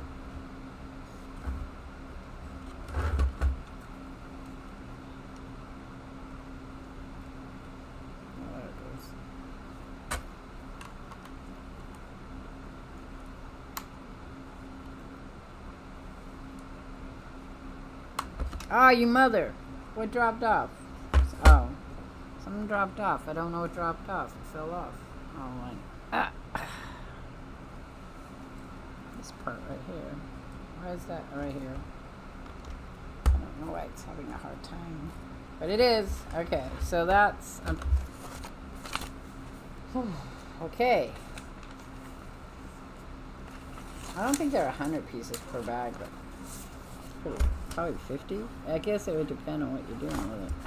Alright, so we need 4 of these. 1, 2... That's 4.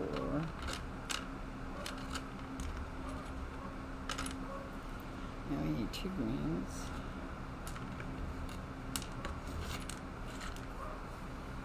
We're doing this is going on here.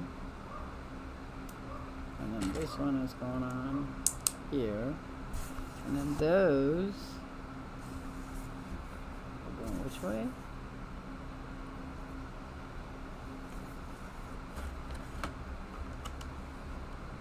Like that.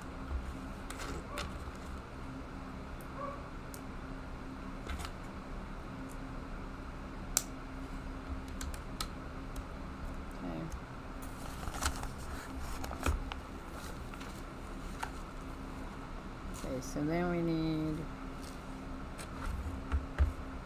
this, that,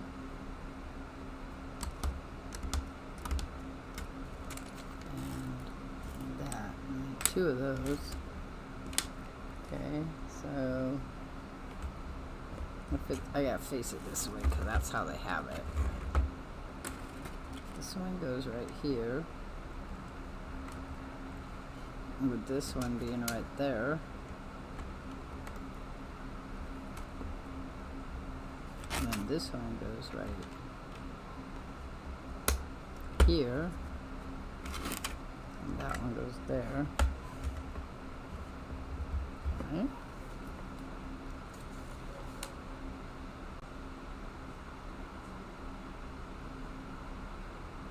I'm missing something.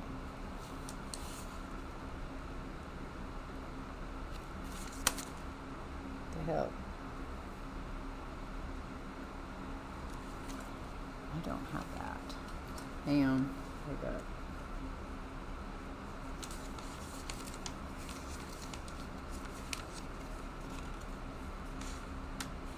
There was something I missed putting on here. I told you, I always find something I miss putting on here. I guess that's not. Yeah, there's something right here that I don't have, but I don't see the. What's that? Oh no, I guess I don't have. It's right. Okay, it's just the way the drawing is. I did that.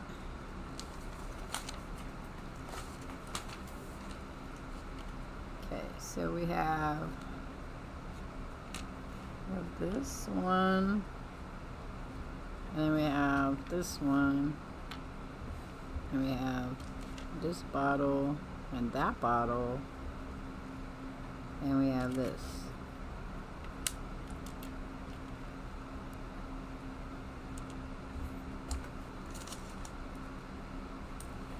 I don't have them.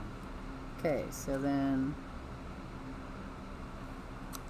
this one goes right there, and this one goes right here.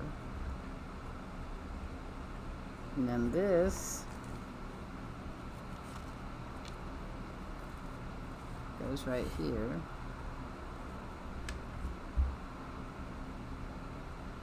That's the sink. Can you see that? It's the sink right there. Now we have this one. Goes right here. That's the pizza. And then this goes right here.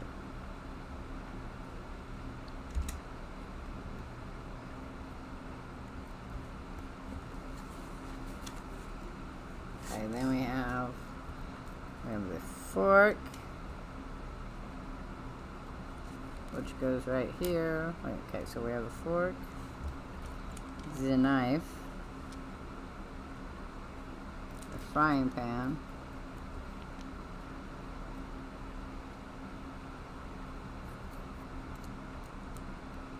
this here.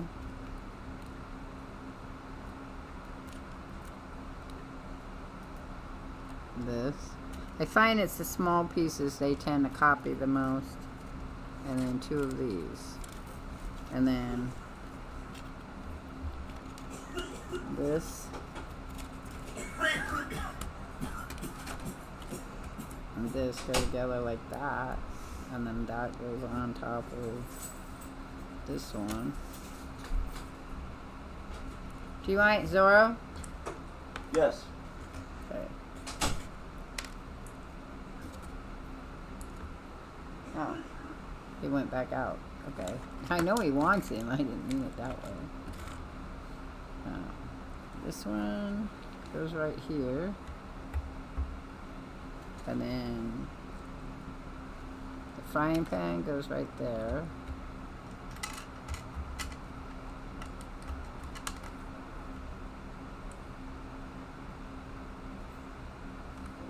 I'm assuming this is like salt and pepper.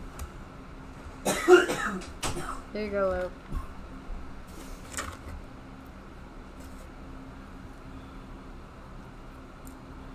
Yay. Yay. I can't get his swords in, so you can do it.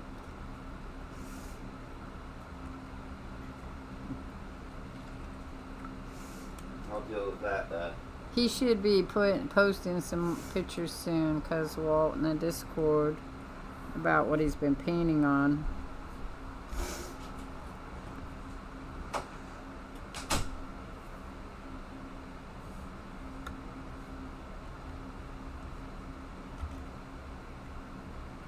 Can't never get these to snap in. Ah. Gross.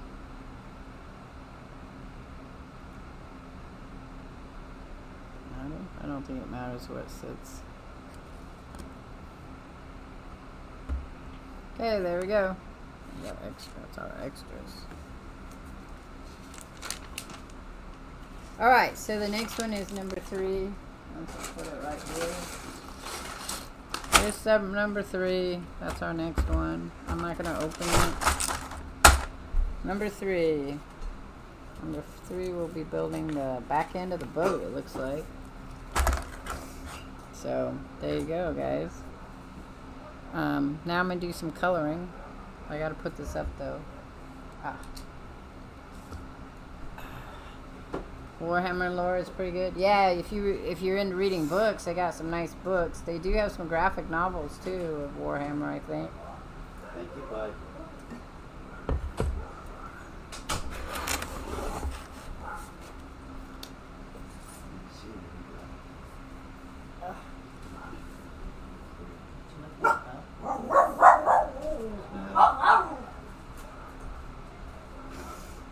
Beautiful.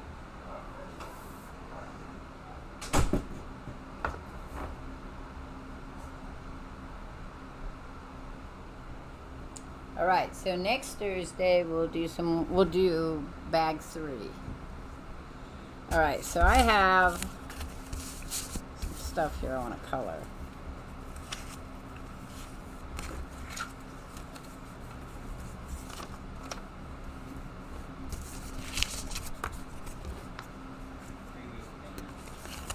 I have to decide how I want to color them out.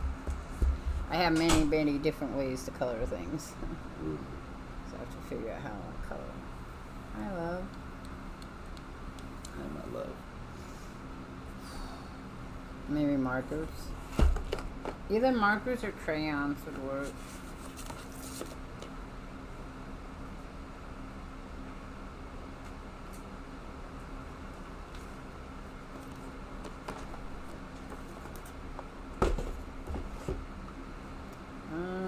So we want purple. And then I want, so these are my specialty crayons. So this is, let me get my glasses again.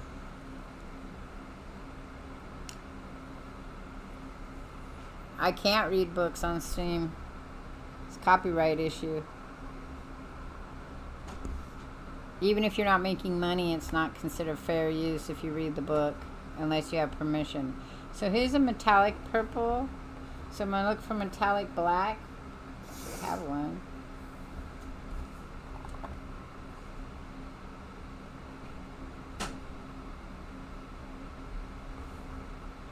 This one is steel blue. That's not going to do any.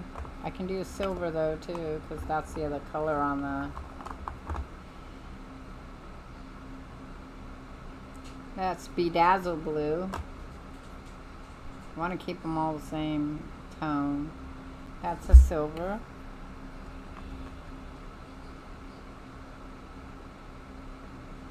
Can't see what that one says. That's another silver. So that's two silvers. So the metallic ones are in this brown coating. It's another blue, it looks like. It says, yeah, cold wash jeans. It's really looking for a black. What's this one? Deep Sea Sparkle. That looks like a purple. I'm gonna have to look at it, see.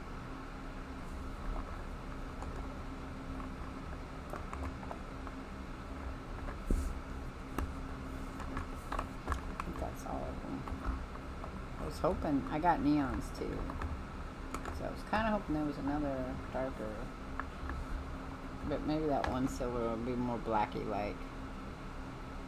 This is soft bronze, so that's it for them. Okay, this is, what color is this one? Some metallic raspberry. We'll look, let's see what that one is. That's a different color though. That's a different metallic. So I'm wondering if I have another metallic set here. It says metallic, but so I have some that have this metallic color with the green and some with the brown. I wonder if they're the same colors. Because I just buy crayons. I buy them and then I see how they turn out down the road.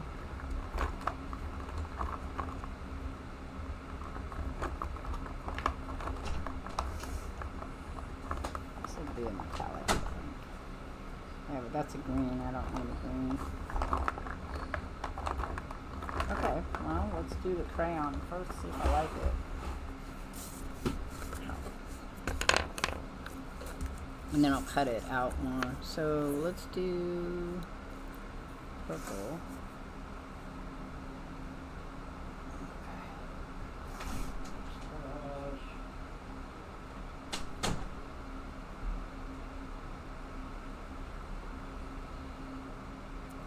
So that's kind of a pretty purple. Let's see what this one looks like. That's a silver. I want to know what this one looks like. So let's put it over here so we can see. It looks like a black. So.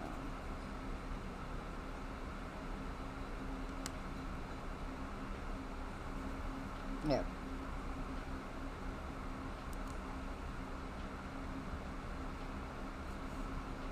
So many names, yeah. Kind of the fun thing about crayons, right? We're going to use this in the housewarming gift.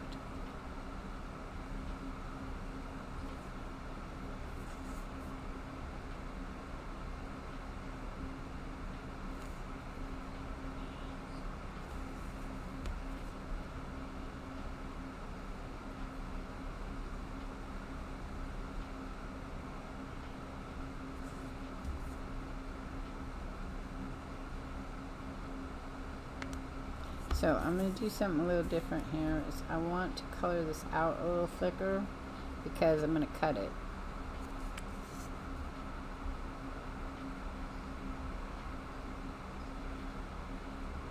And whereas I have the scissors to cut in the little tiny spaces, if I don't have to use them, I prefer not to. It's not going to change anything if I thicken them up.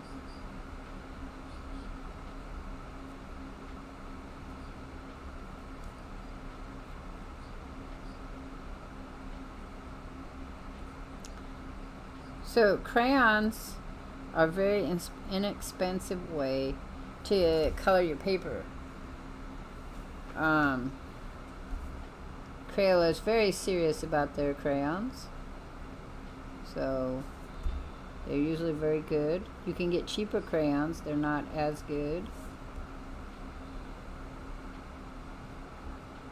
There are many, many, many professional artists out there, if it means something to you, who use crayons in all kinds of different ways. The boys and I are gonna do an art project tomorrow in which we're gonna melt crayons and put them in silicone molds and see how that turns out.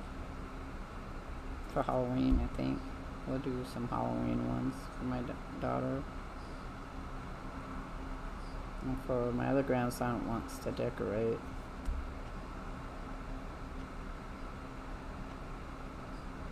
But when we talk about, artistic things.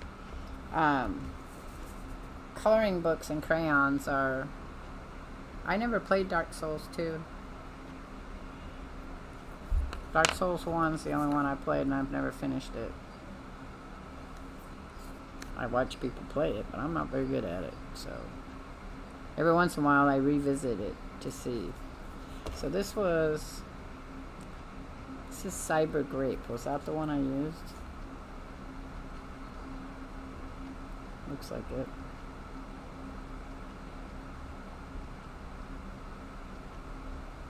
I have Dark Souls 2. I did have Dark Souls 1. I don't think I still have it.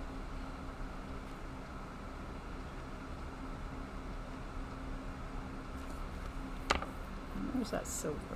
Okay, this is the Sonic Silver. I want to know how this looks.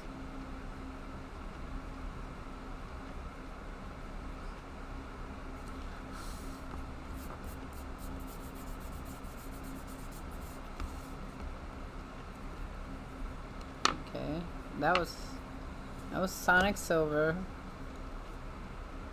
This was that deep sparkle purple. Let's try that one. That one's really dark. I guess as deep space sparkle would be very dark, huh? Oh, that's that black. That's alright. So what's this one I got in my hand? Oh, that's the Razzleberry. Okay.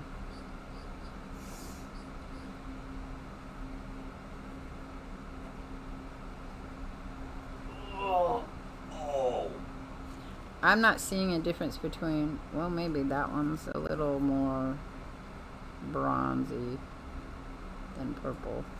More red. It's more red. So what's this one? Cyber Grape. Okay, so Cyber Grape's that one. This one is the Razzle. These are... This is that Sonic Silver.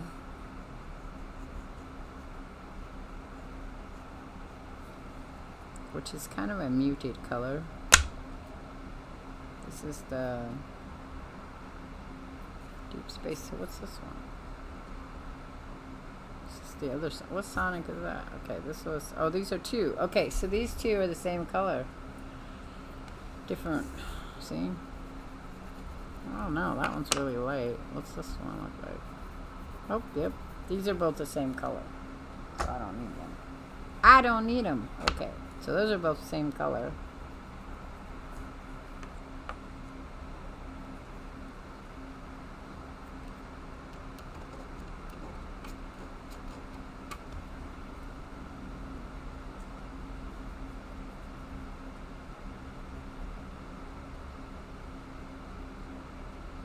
Have you played Dark Souls? I mean, you like Elden Ring. You like the Elder Scrolls, right? The Souls game, right? Blah, blah. I've tried quite a few of them. I'm not very good at them.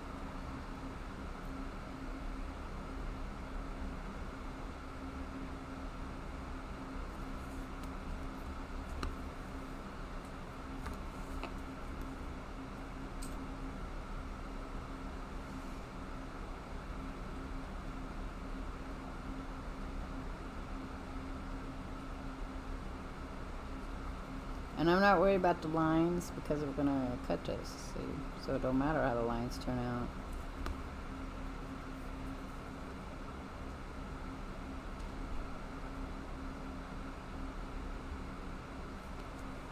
It don't matter. What's that other one? This one here.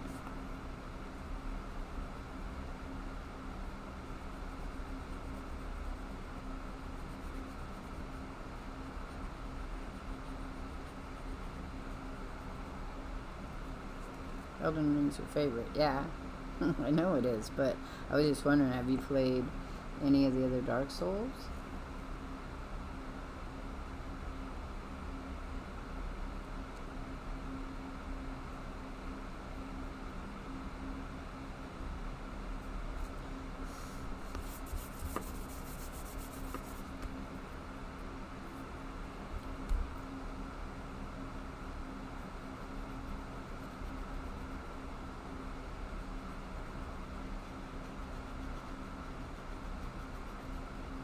And the easiest way to do any type of art, for me, I think for when I teach it to kids too, it's pretty easy, is the idea that if you take at least 3 colors and you work in the palette of those 3 colors, you're going to have an easier time in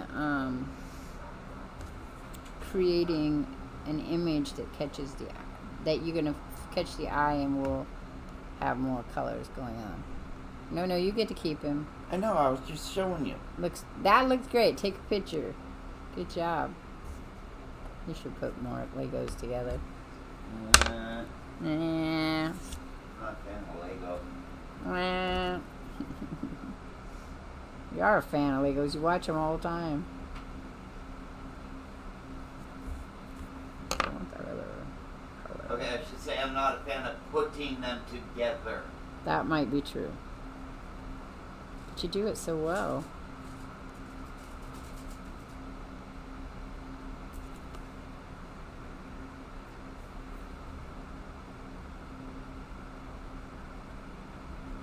And crayons are a really great way. Now, crayons don't blend real well. So if blending is something you want, alcohol inks are going to be your best bet. And colored pencils. Colored pencils work really well though. So we might do some colored pencils too. Colored pencils are really good for... It's just that colored pencils, for me, end up having... can't get them really smooth. So I tend to do Sonic. Ah, there you go. Where do you want it? And other hobbies, that's where they all go. I was just asking, my love. That's where they all go. Okay. Yep. Gotcha. Thank you. That's where they all go. Man. Hey, guess what? Okay, let me tell you something. That's where they all go. Oh, really? No, really? That's where they all go? That's where they all go. Are you sure? Forever and ever. Till the end of time.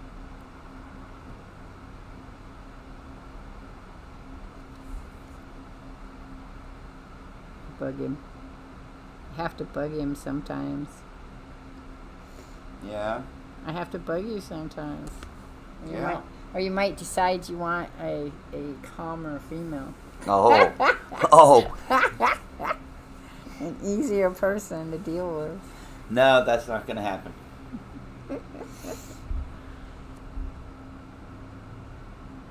You might meet the absolute perfect person out there.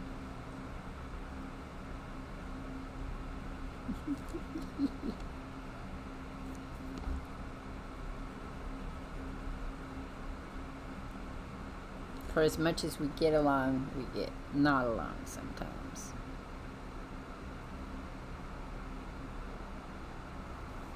But we both love each other so much.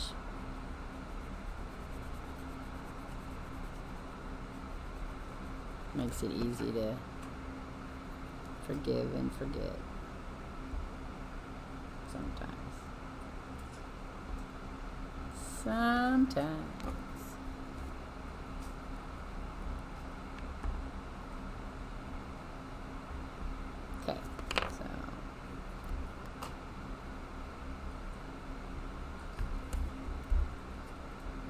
Okay, so now what we're gonna do is I'm gonna put those back. I'm gonna get my scissors out. Probably use these little ones first. I wanna but let's do this one. Remember, I like bold colors. Not everybody likes bold colors. I like bold colors. So. Okay, so now we're gonna cut this. Let's see if I can do this where you guys can see it. You put him on your dragon's treasure. Yeah. You're so silly. I was like, wait, where did that come from? And then I realized what it was. Yeah. I just thought it'd be funny. It is funny. He would do that too, so Yeah, he would. I mean that's kind of the personality he has. So Dude, wham! maybe I like treasure. No, he doesn't care about the treasure. That's Nami. Nami's over there, you know. Oh, they all cared about it when they got it. Oh yeah, because you know that means a party. Well, for him, it's for drinking. Yeah, him is just straight sake. He'd be all like, "It's time to go, drink some stuff." So he'd be interested in the treasure because he'd be thinking about what he could drink. He drinks sake. I know, but I meant how much he could drink. Oh, yeah. No, I don't even think back in my day I could keep up. And that's really fucking saying something.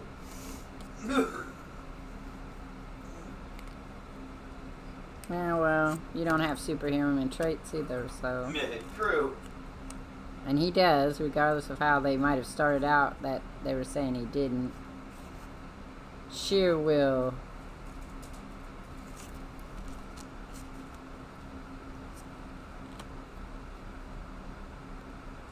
Oh, that mother doesn't want to come out. Okay, wait a minute. Having the smaller scissors, I had to use them. If I cut through them, it's okay because I could glue them on the thing.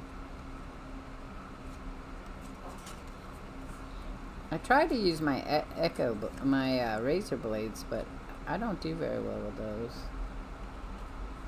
I cut through to my table because I either don't push hard enough or I push too hard.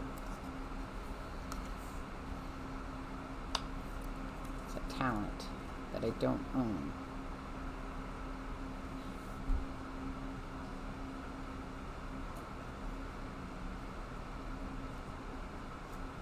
I have found over time, though, it is much easier to color them first and then cut them out.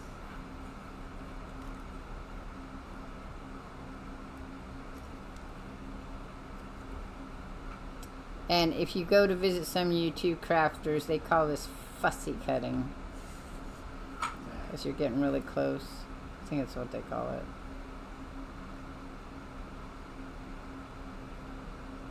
How's the water dragon? She seemed to be fine. She's been hiding in the shadows lately. When my paintings are up, sitting, when my drying cart's there and I've got things on it, she likes to, there's a shadow that occurs when you turn on the light, so she likes to be under there.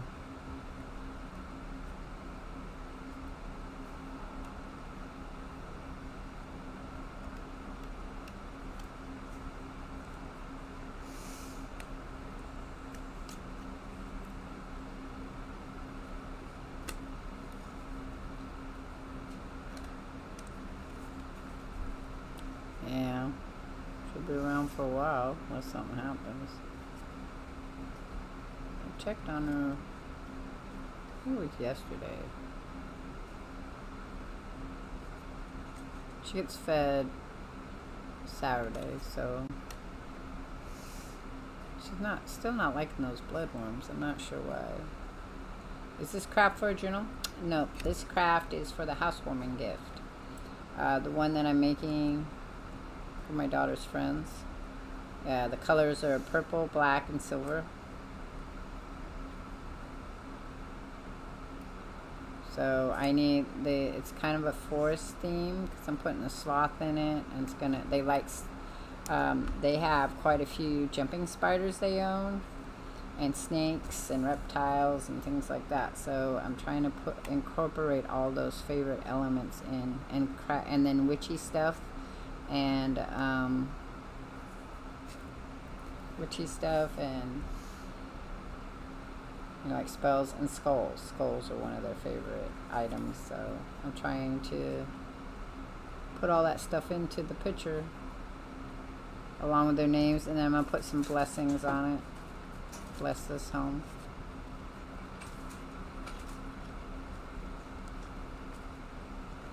I have to draw. In fact, one of the things I got to do is draw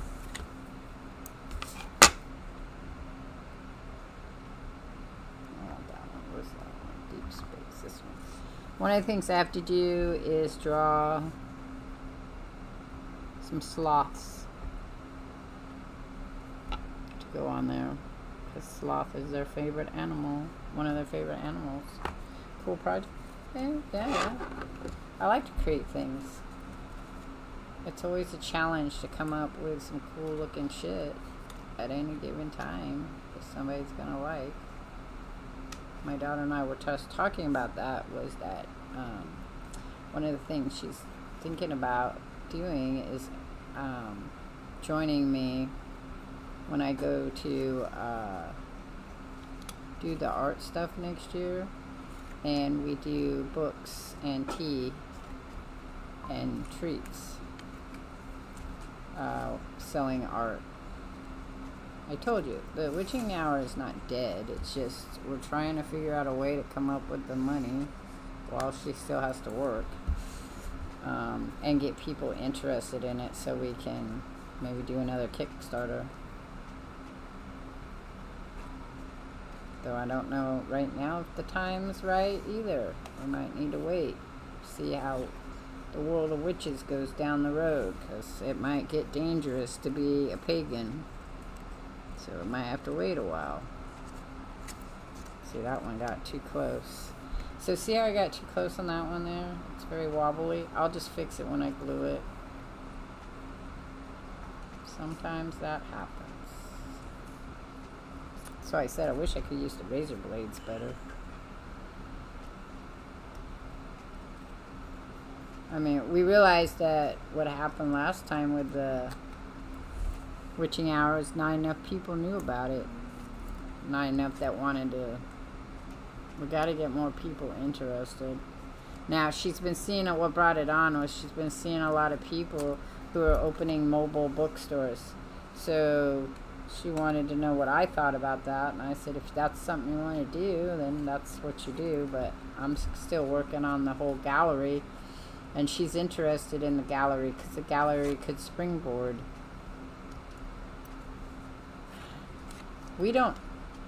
I know people don't believe in luck. A lot of people don't believe in luck, but in my life, luck is something that we either just neutral or we just don't have a lot of it. So if things can go wrong, they will, which I guess is the same for most people. I don't know. Some people seem to not have that problem. Like things just seem to go their way. I'd like things sometimes to go my way. They usually go their whatever way they want to go, and it ends up coming down the road to work out in the end. But it might not be the exact way we expected it. I mean, I don't think I would change my life, but things being a little easier might be nice.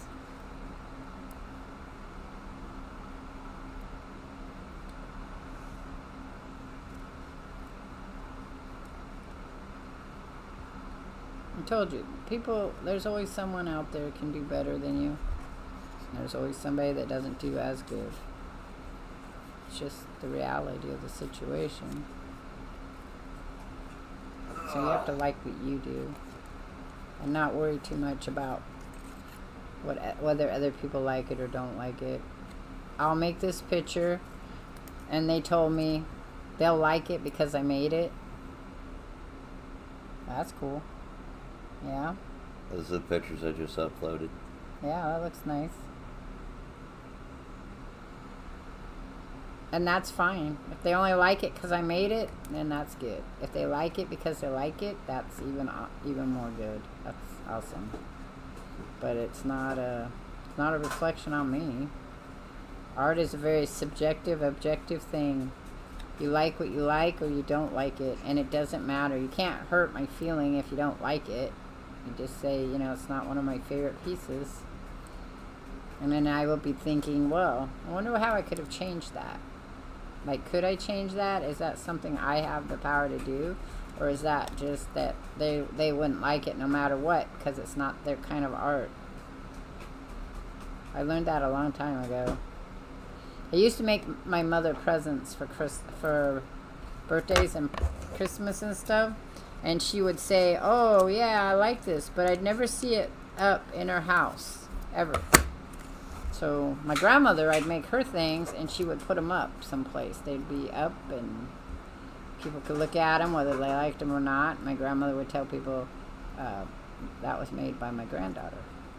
My granddaughter made that for me. She always encouraged me to draw and thing. And I just found out, so talk about, it explains why. My grandmother drew before she had children. I found a journal in the stuff my mom sent me that has pictures she drew, which I might share because they're really nice pictures. But it had never been in her eye, and I remember her telling me that. It would never. My grandmother used to make her own patterns and art stuff, and she loved to crochet and paint on fabric and stuff like that. So she was always into art. I just don't think that being an artist in her time era would have meant you came from money, or you were male. A female wouldn't have ever attribute to being an artist. And that's not to say there weren't artists of that time period, because there were. It's just they would not have been, you wouldn't have seen as many of them.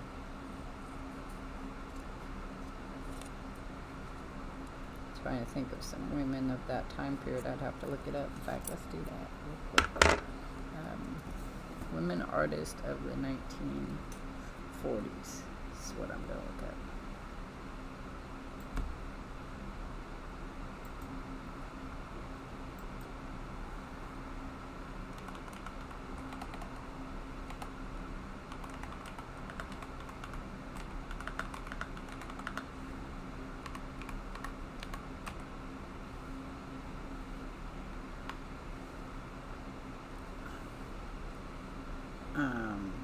Not music. There would have been music. It'd probably be painting artists of the 1940s. So the 1940s include the only one that's a female is Frida Kahlo, which I know her work. But most of them include abstract expressionists like Jackson Pollock, Willem de Kooning, Mark Rothko, Lee Krasner, Clifford Still, American realists such as Edward Hopper, Mexican surrealist Frida Kahlo, and European figures like Francis Bacon. But I wanted women painters, women artists.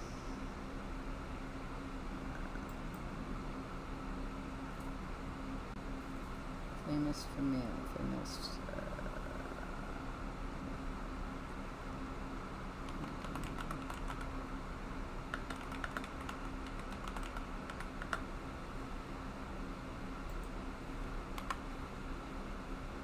Okay, so there have been Lee Krasner, Elaine de Kooning, her and her husband both, Grace Hartingen, which would make sense because it was easier to get into the art world if your husband was already in there.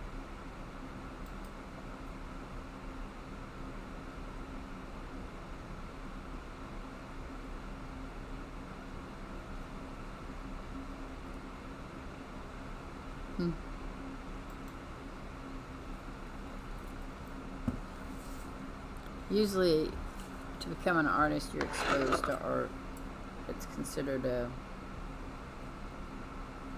an avocation that's recognized by your family. It would not have been recognized as an art thing. I mean, my mother never suggested I do art in school. She did suggest I did music, and I did, but because that's what she She didn't suggest it. She told me you're gonna play music, because everybody in my extended family, played music and was my Uncle Richard and my uncle. I don't think my Uncle John or my Uncle Roger did.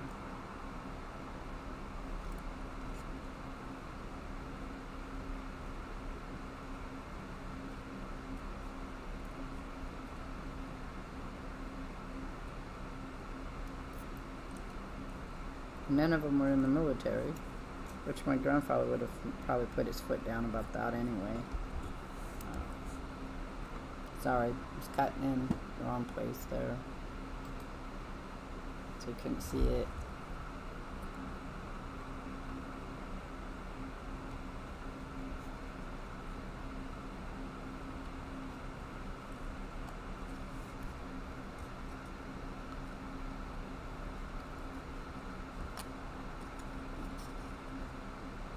I do the art stream sometimes too, because I just think we're not exposed enough to art sometimes.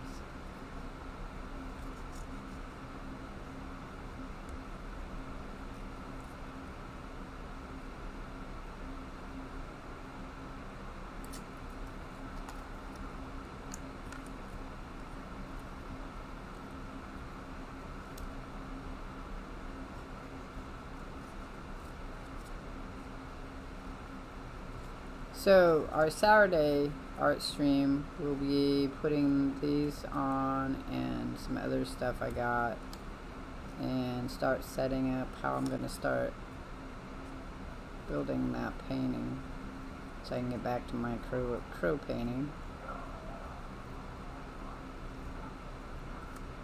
And I got to get back to journals soon. I got some other journals I am so far behind on.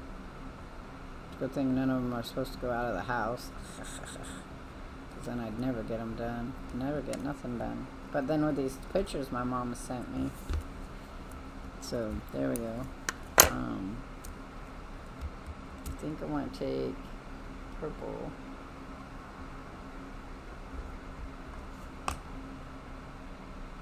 I want to take a different purple, not a metallic. Oh, maybe this one would work. And color up those white spots. Yeah, there we go.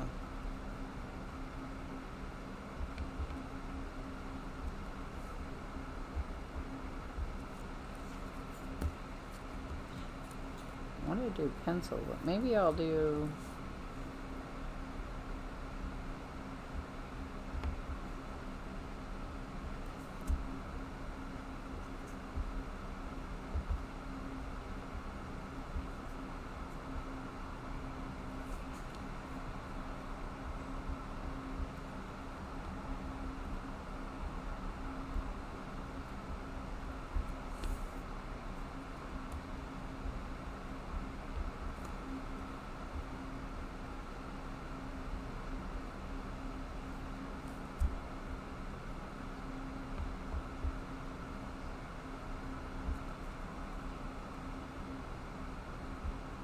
Okay, so that would be the end of that one, see?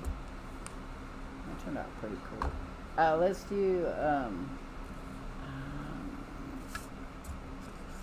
do another one. I have a couple of things I want to do in here. Got another, where'd my other one go? Where'd it go? I don't know where it went. Watch my head. Sorry. This one here.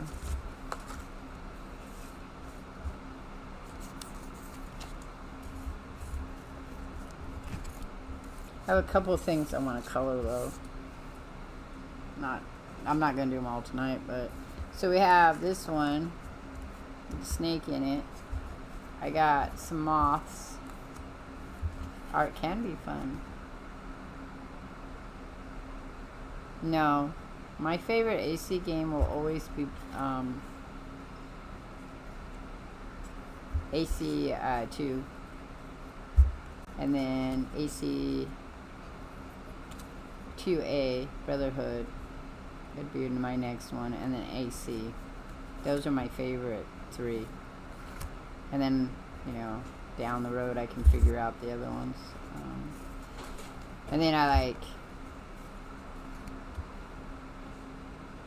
No. Syndicate is probably before Revelations. And then I like Revelations, I think. Okay, I'm gonna see if I can figure out what my pencils are. I was looking for them the other day and I don't know where I put them. I may not be able to do pencils right now. I may have to wait until I find my pencils. So we could use. I think they're over here someplace.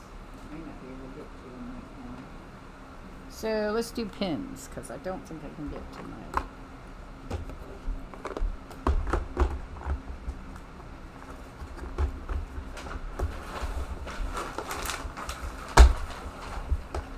I'm not closing.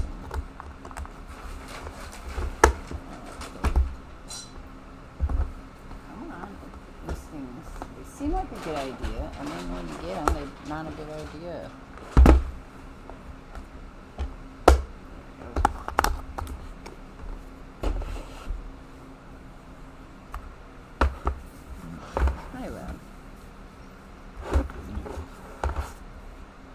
Not where it hurts though.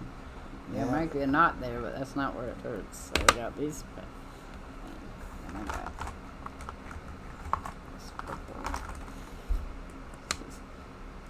and I got this is a ball pen. We don't want a ball pen. I got this other metallic ones. Wow, that feels good. I'm sorry. No, I said that felt good. Oh, it felt good. So, okay. On my spine there. Yeah. Right here. Yeah, my spine's my problem.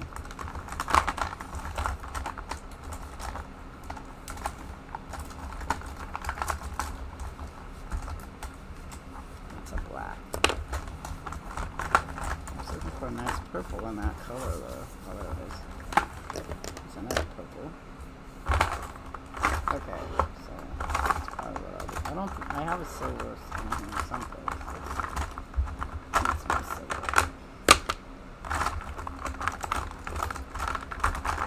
These aren't all my pins. These are just my special pins, my metallic pins. Okay.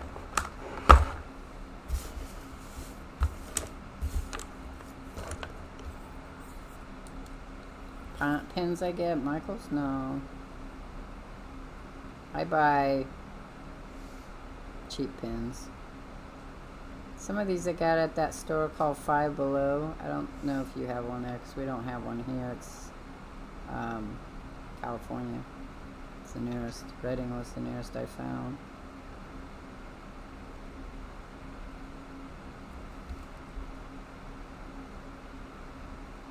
I like Crayola pins, markers too, but they're water-based. They're not alcohol-based. I have bought some alcohol-based ones. Sometimes people give me pins as well.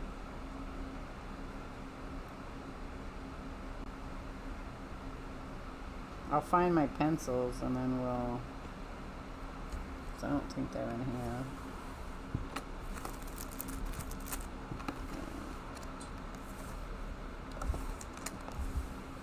No, just fine tip markers are still in there too, pens.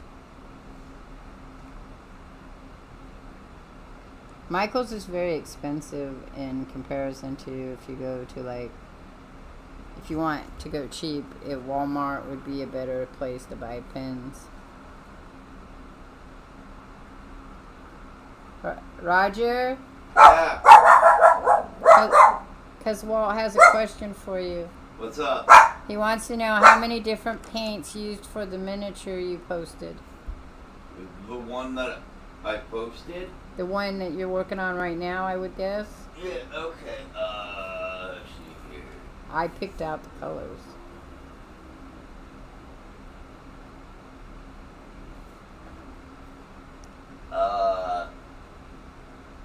So far on this miniature, I've used about 18 different paints. 18 different paints, he said, so far. And that's not counting the base. Not counting the base. Because the base also has transparent inks on it. Transparent inks.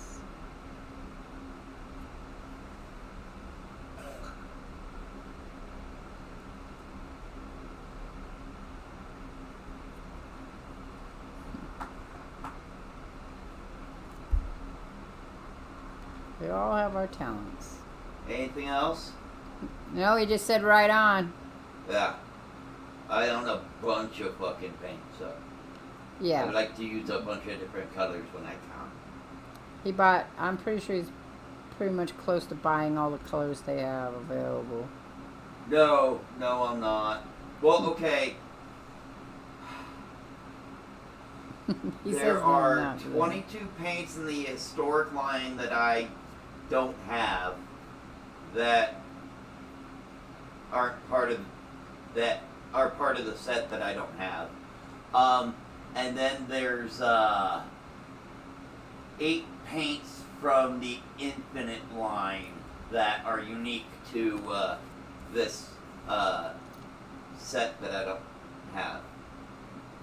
And I can buy the historical singles, you know, separate from the cases. Cool, not a problem. I can do that. The Infinite ones, you can't. You have to buy the sets. And I can't justify buying a full set for just not anymore because those are still in print.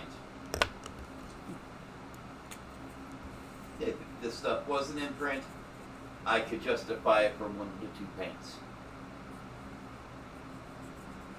Because I've already done that a couple of times.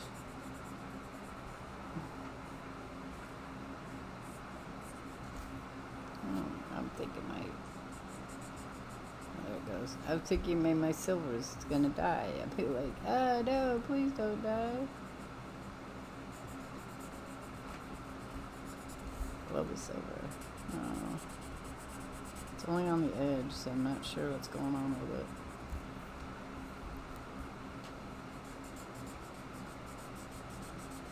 Yeah, it's dying. I'm gonna have to buy some more. My daughter got these ones for me. From Temu, I think. Yeah. She bought me a set one.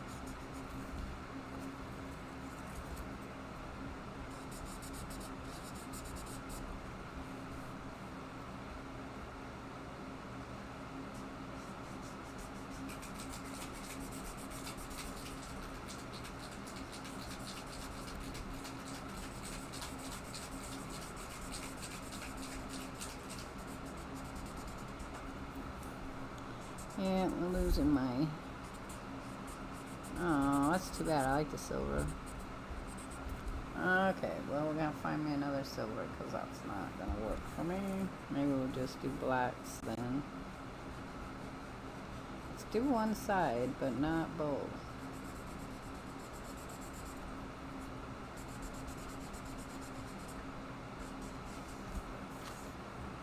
It sucks.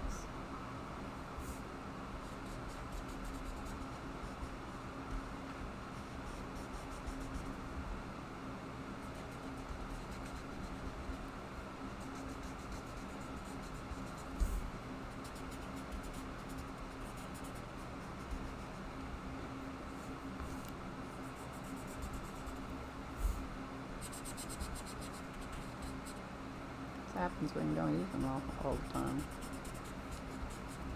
Silver is hard to get a good silver in not paint, but in a not a marker, but in pencils.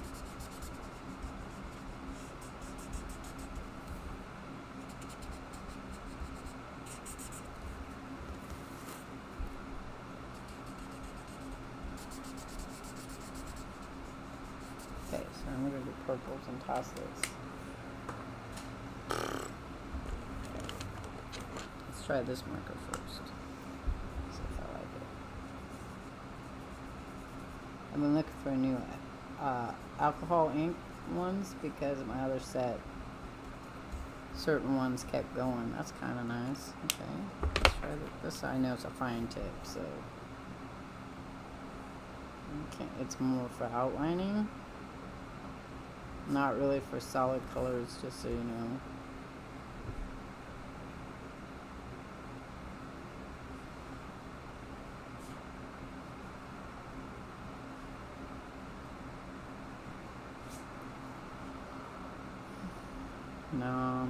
Well, there's, so you know Disney's Halloween Town, that was filmed in Helena, Oregon, and they have the whole month of October they celebrate Halloween because it's Halloween Town. They have cool little craft stuff there. They have a lot of kids stuff there, lots of artists. You can go every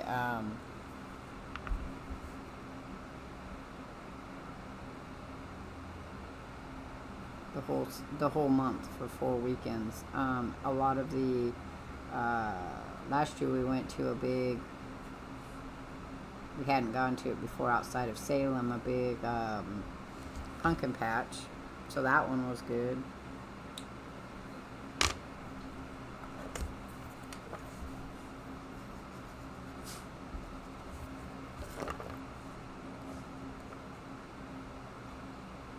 Remember what I told you about markers? They don't all blend unless alcohol markers are your best bet for blending.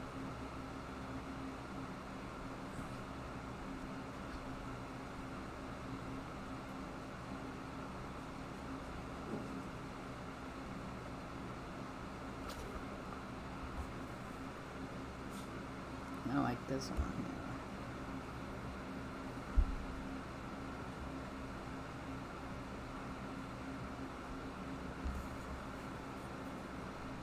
I think the ones I like the best are this one.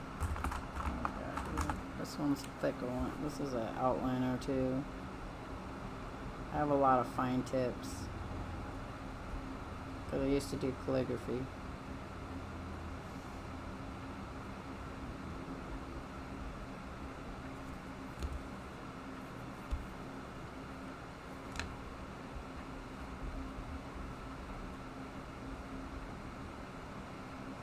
So you got pumpkin patches. I go to a pumpkin patch probably with the kids, but I'm not really.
The farmers markets will be shutting down pretty soon.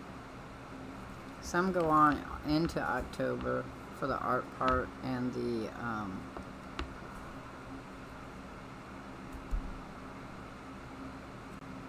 and any like pumpkins and stuff, any winter stuff they might sell.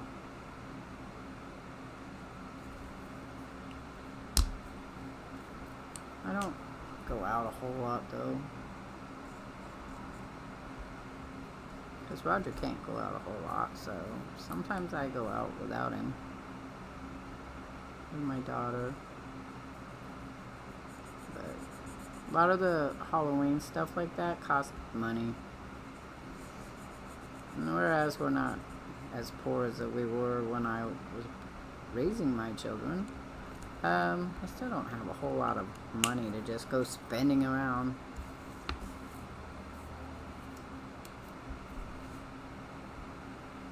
Because I want to build Lego kits and I want to make crafty stuff, so I don't have a lot of money for extra stuff. I try to do the best I can at saving the money I can for whatever.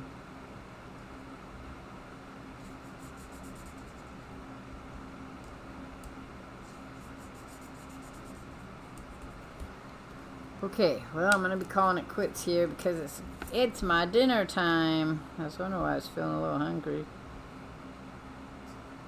Okay, so I will be back tomorrow afternoon, and we'll probably be playing.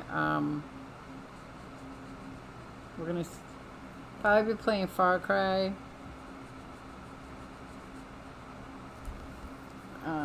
Primal maybe, because I haven't played that in a while, so we'll probably play Primal.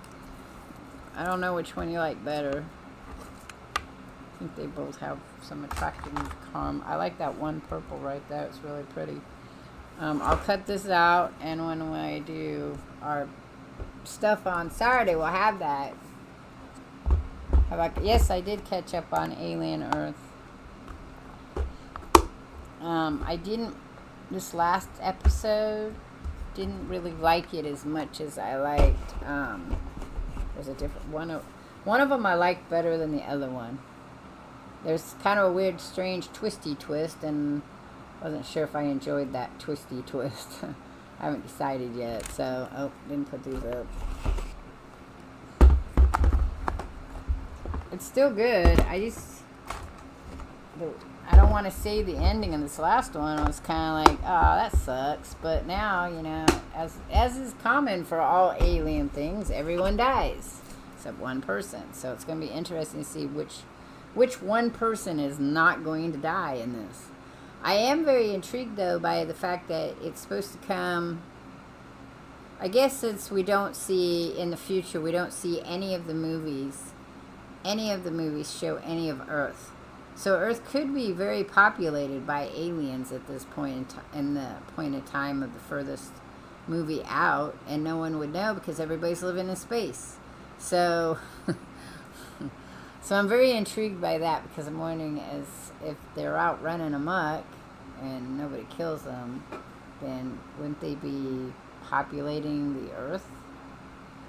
So it'll be interesting to see where that goes, really. Anyway, I will catch you all on the flip side. I will be back tomorrow unless I'm sick or something. And then I'll post it in Discord.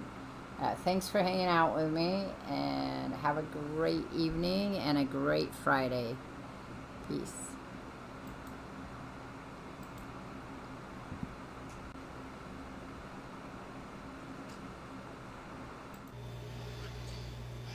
Greetings all, Shardvixen here.